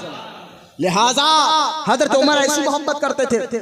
हजरत उमर के दौर में रोड बने, बोलते रहिए सुभान अल्लाह, हॉस्पिटल बने, शहर बने, ब्रिज बने, फौज के महकमे बने, पुलिस के महकमे बने, शहर के बने, मदरसे बने। ये उमर इब्न खत्ताब के दौर में डेवलपमेंट हो रहा है। शहर के शहर आबाद हो रहे हैं, कैसे और किस तरह डर रहा है। यहाँ तक कि आपने फौज के वजीफे मुकर्रर किए और जो फौज में सबसे ज्यादा सीनियर उसको ज्यादा वजीफा। लिहाजा हजरत उमर ने कहा जो बदर में हुजूर के साथ था वो फौजी को 1000 मिलेंगे, जो बदर में नहीं था उसको 500 मिलेंगे। आपका बेटे हजरत अब्दुल्ला इब्न उमर इब्न खत्ताब के बेटे बदर में हुजूर के साथ थे। लिहाजा वो आए, हजरत उमर इब्न खत्ताब ने कहा नहीं तुम बदर में थे लेकिन छोटे थे, तुमने कुछ नहीं किया, तुम्हें 500 मिलेंगे। 500 लिया, चले गए। उनके पीछे हुसैन आए, बोलो ना सुभान अल्लाह। हुसैन आए और आपने हुसैन को 1000 दिया। बेटे ने कहा, बेटा भी था ना उमर का, जानता था ये इंसाफ अदल वाले हैं। कहा अब्बा ये गलत आपने किया। कहा क्या किया? कि आपने अभी तो कानून बनाया कि बदर में जो हुजूर के साथ था उसको 1000 मिलेंगे। मैं था लेकिन आप कहने का मैं बच्चा था, आपने मुझे 500 दिया, हुसैन को 1000 दिया। हुसैन को 1000 और मुझको 500 क्यों? मोहब्बत देखे हुजूर के खानदान से कैसी थी। लिहाजा हजरत उमर के जलाल से चेहरा जलाल में आया और कहा, बेटे अब अपने बेटे से कह रहे हैं कि क्या कह रहा है? वो शहजादे के बारे में सुन, कान खोलकर सुन। हुसैन की माँ की तरह तेरी माँ नहीं है, हुसैन के नाना की तरह तेरा नाना नहीं है। ये अहले बैत से मोहब्बत देख के हसनैन करीमैन से। एक बार माले गनीमत फारूक आजम के दौर में बहुत मुल्क फतह हुए, बहुत इलाके फतह हुए। मदीने मुनव्वरा की गलियां माल से भर गए। आज के छोटे छोटे गलियां नहीं, उस वक्त मदीने मुनव्वरा की गलियां बड़े बड़े गलियां थी, माल से भर जाता, सदका लेने वाला कोई नहीं था। कैसा दौर था मुसलमानों के लिए, फतूहात का दौर। हर मुसलमान अपने घरों में खुश है, हुकूमत ऐसी कि किसी को तकलीफ नहीं। हजरत उमर तो ये थे कि जो फौजी बॉर्डर के देश की हिफाजत के लिए हो और जो शहीद हो गए, हजरत उमर मदीने में रहकर उस फौजियों के घरों पर जाते, खुद अपने साथ खादिम को लेके, और बाहर ठहर करते, माई बता घर में क्या कम है, आटा कम है, तेल कम है, सारा लिखते। लोगों ने कहा हुजूर ये काम तो किसी नौकर से भी कराते। ना ना ना, इनके ये वो लोग हैं, किसी ने इस्लाम के लिए जान दी है और कोई बॉर्डर पे गया हुआ है, इनके घर में मर्द नहीं है। अगर ये मार्केट जाएंगे खरीदने, कोई ज्यादा पैसा लगा देगा ना, इनका सौदा मैं खुद खरीद इनके घर तक पहुंचाऊंगा। जो इतना ख्याल करता हो, कहां से लाऊंगा ऐसा हुक्मरान जो रातों में रहकर अपने मुल्क की निगरानी के लिए दौरे करता हो? कहां से लाऊंगे ऐसा उमर इब्न खत्ताब जिसने हुकूमत कर कर बताई। यहां तक के मुल्क के रोम का एक वजीर आया मिलने के लिए उमर इब्न खत्ताब को देखने के लिए। किसी ने कहा कि उमर, किसी ने आकर उसने पूछा उमर का महल कहाँ है? लोगों ने कहा महल कह रहे हो, उमर की तो झोपड़ी है घर की। वो तो महलों को देखा था ना, वजीर था वो रोम का, उसने महलों में देखा था। बड़ा बड़ा राजा महल में रहता है, जो 44 मुल्क को फतह कर ले वो कितना बड़ा महल होगा। इसलिए मदीने मुनव्वरा आके कहा उमर का महल का। अरे महल कहाँ है, उनका तो झोपड़ी है। अच्छा वो मिलेगा क्या? वो जो झाड़ दिख रहा है वाला, वो झाड़ के नीचे एक ईंट को सरका लगाकर, एक ईंट के जरिए ईंट को नीचे रखकर और उस पर सर रखकर लेटे ना, बोले हाँ वही उमर। वो वजीर जो किसी मुल्क का वजीर, जिसने बड़े बड़े बादशाहों राजाओं को देखा था, महलों को देखा था, उसने जब देखा कि 44 मुल्क पर कामयाबी करने वाला एक जो है, एक ईंट पर सर रखकर लेटा है, वो गया और उमर इब्न खत्ताब ने क्या है, हुजूर फराब मुल्क का वजीर हूँ। क्या पर किस लिए आए हो? किस लिए आए तो बाद में बताऊंगा, हाथ बढ़ाइए, कलमा पढ़कर पहले मुसलमान होना चाहता। ये है हज़रत उमर इब्न खत्ताब रज़ी अल्लाह ताला अन्हु। आपके दौर में कई फतुहात हुए। आखिरी बात अब खत्म कर रहा हूं कि अली के दिल में उमर की इतनी इज्जत थी। हाय हाय हाय, हजरत अली के दिल में उमर इब्न खत्ताब की कितनी इज्जत थी। ये आखिरी हदीस सुनाकर बात खत्म कर रहा हूँ। तारीखुल खुलफा में हदीस मौजूद है। अब सुने, हम अली वाले भी हैं, हम सहाबा वाले भी हैं। हम दोनों से मोहब्बत करते हैं, हम दोनों का अदब करते हैं। हमें सहाबा भी चाहिए, अहले बैत भी चाहिए। इसलिए हमारे इमाम अहमद रजा ने ये क्या खूब कहा, अहले सुन्नत का है बेड़ा पार, असहाबे हुजूर नौ है, नज्म है, इतरत रसूलुल्लाह की। लिहाजा अब सुने, हजरत अब्दुल्लाह इब्न अब्बास कहते हैं हजरत उमर को शहीद कर दिया गया। 10 साल आप हुकूमत करें, आपको अबू लुलू फेरोज ने नमाज फजर के वक्त आपके पेट पर आकर, हथड़ी पर आकर चाकू मारा। बड़ी डिटेल है लेकिन मैं वक्त नहीं सुनाता, वक्त नहीं है। और जब आप शहीद हो गए, 27 जिलहज्जा पर हमला हुआ, 1 मुहर्रम को आपके जिस्म से रूह मुबारक निकली और आपका जनाजा तैयार हुआ। हजरत अब्दुल्लाह इब्न अब्बास कहते हैं मैं बैठकर हजरत उमर के जनाजे के सामने सलातो सलाम पढ़ रहा था, अचानक मेरे पीछे किसी ने हाथ रखा। अब्दुल्लाह बिन अब्बास कहते हैं किसी ने मेरे खांधे पर पीछे से आकर हाथ रखा और वो हाथ की कैफियत भी ऐसी थी, जब उस जात ने मेरे पीछे हाथ रखा तो मेरे जिस्म में एक थरथरी शुरू हो गई, एक अदब शुरू हो गया। और उसने हाथ रखकर और हजरत उमर के जनाजे को देखकर कहा, उमर तू ऐसा है, उमर तू ऐसा है, तेरा अमल ऐसा है, तो जो अमल कर कर अल्लाह की बारगाह में जा रहा है, मैं भी चाहता हूँ ऐसा ही अमल कर कर अल्लाह की बारगाह में जाऊं। उमर, तूने जैसा अमल किया है मैं भी चाहता हूँ ऐसा अमल कर कर अल्लाह की बारगाह में जाऊं। ये मेरा गौर फरमाए, उमर तूने जो अमल किया है मैं भी चाहता हूँ ऐसा अमल मैं भी करूं और ऐसे अल्लाह की बारगाह में जाऊं। और फरमाया, उमर जब भी मैंने हुजूर सल्लल्लाहु ताला अलैहि वसल्लम को सुना अपने कानों से, सरकार हमेशा एक बात कहते थे कि मैं अबू बकर और उमर वहां गए थे, मैं अबू बकर उमर वो बात कर रहे थे, मैं अबू बकर उमर वहां जाकर बैठे हुए थे, मैं अबू बकर उमर वहां जाकर खाना खा रहे थे, मैं अबू बकर उमर इस तरह बात कर रहे थे। हमेशा हुजूर ये जुमला कहा करते थे, मैं गया था साथ में अबू बकर उमर भी गए थे, मैं बैठा हुआ था साथ में अबू बकर उमर भी बैठे थे, मैं वहां गया था साथ में अबू बकर उमर भी गए थे। बार बार ये कह रहे हैं। हजरत अब्दुल्लाह बिन अब्बास कहते हैं, मैंने पलट कर देखा कौन है जो उमर की ऐसी तारीफ कर रहा है, पलट कर देखा तो खुदा की इज्जत और जलाल की कसम वो कोई और नहीं, मौला अली थे। वो अली थे जो कहे थे, उमर मैं भी तेरे जैसा अमल कर अल्लाह की बारगाह में जाना चाहता है।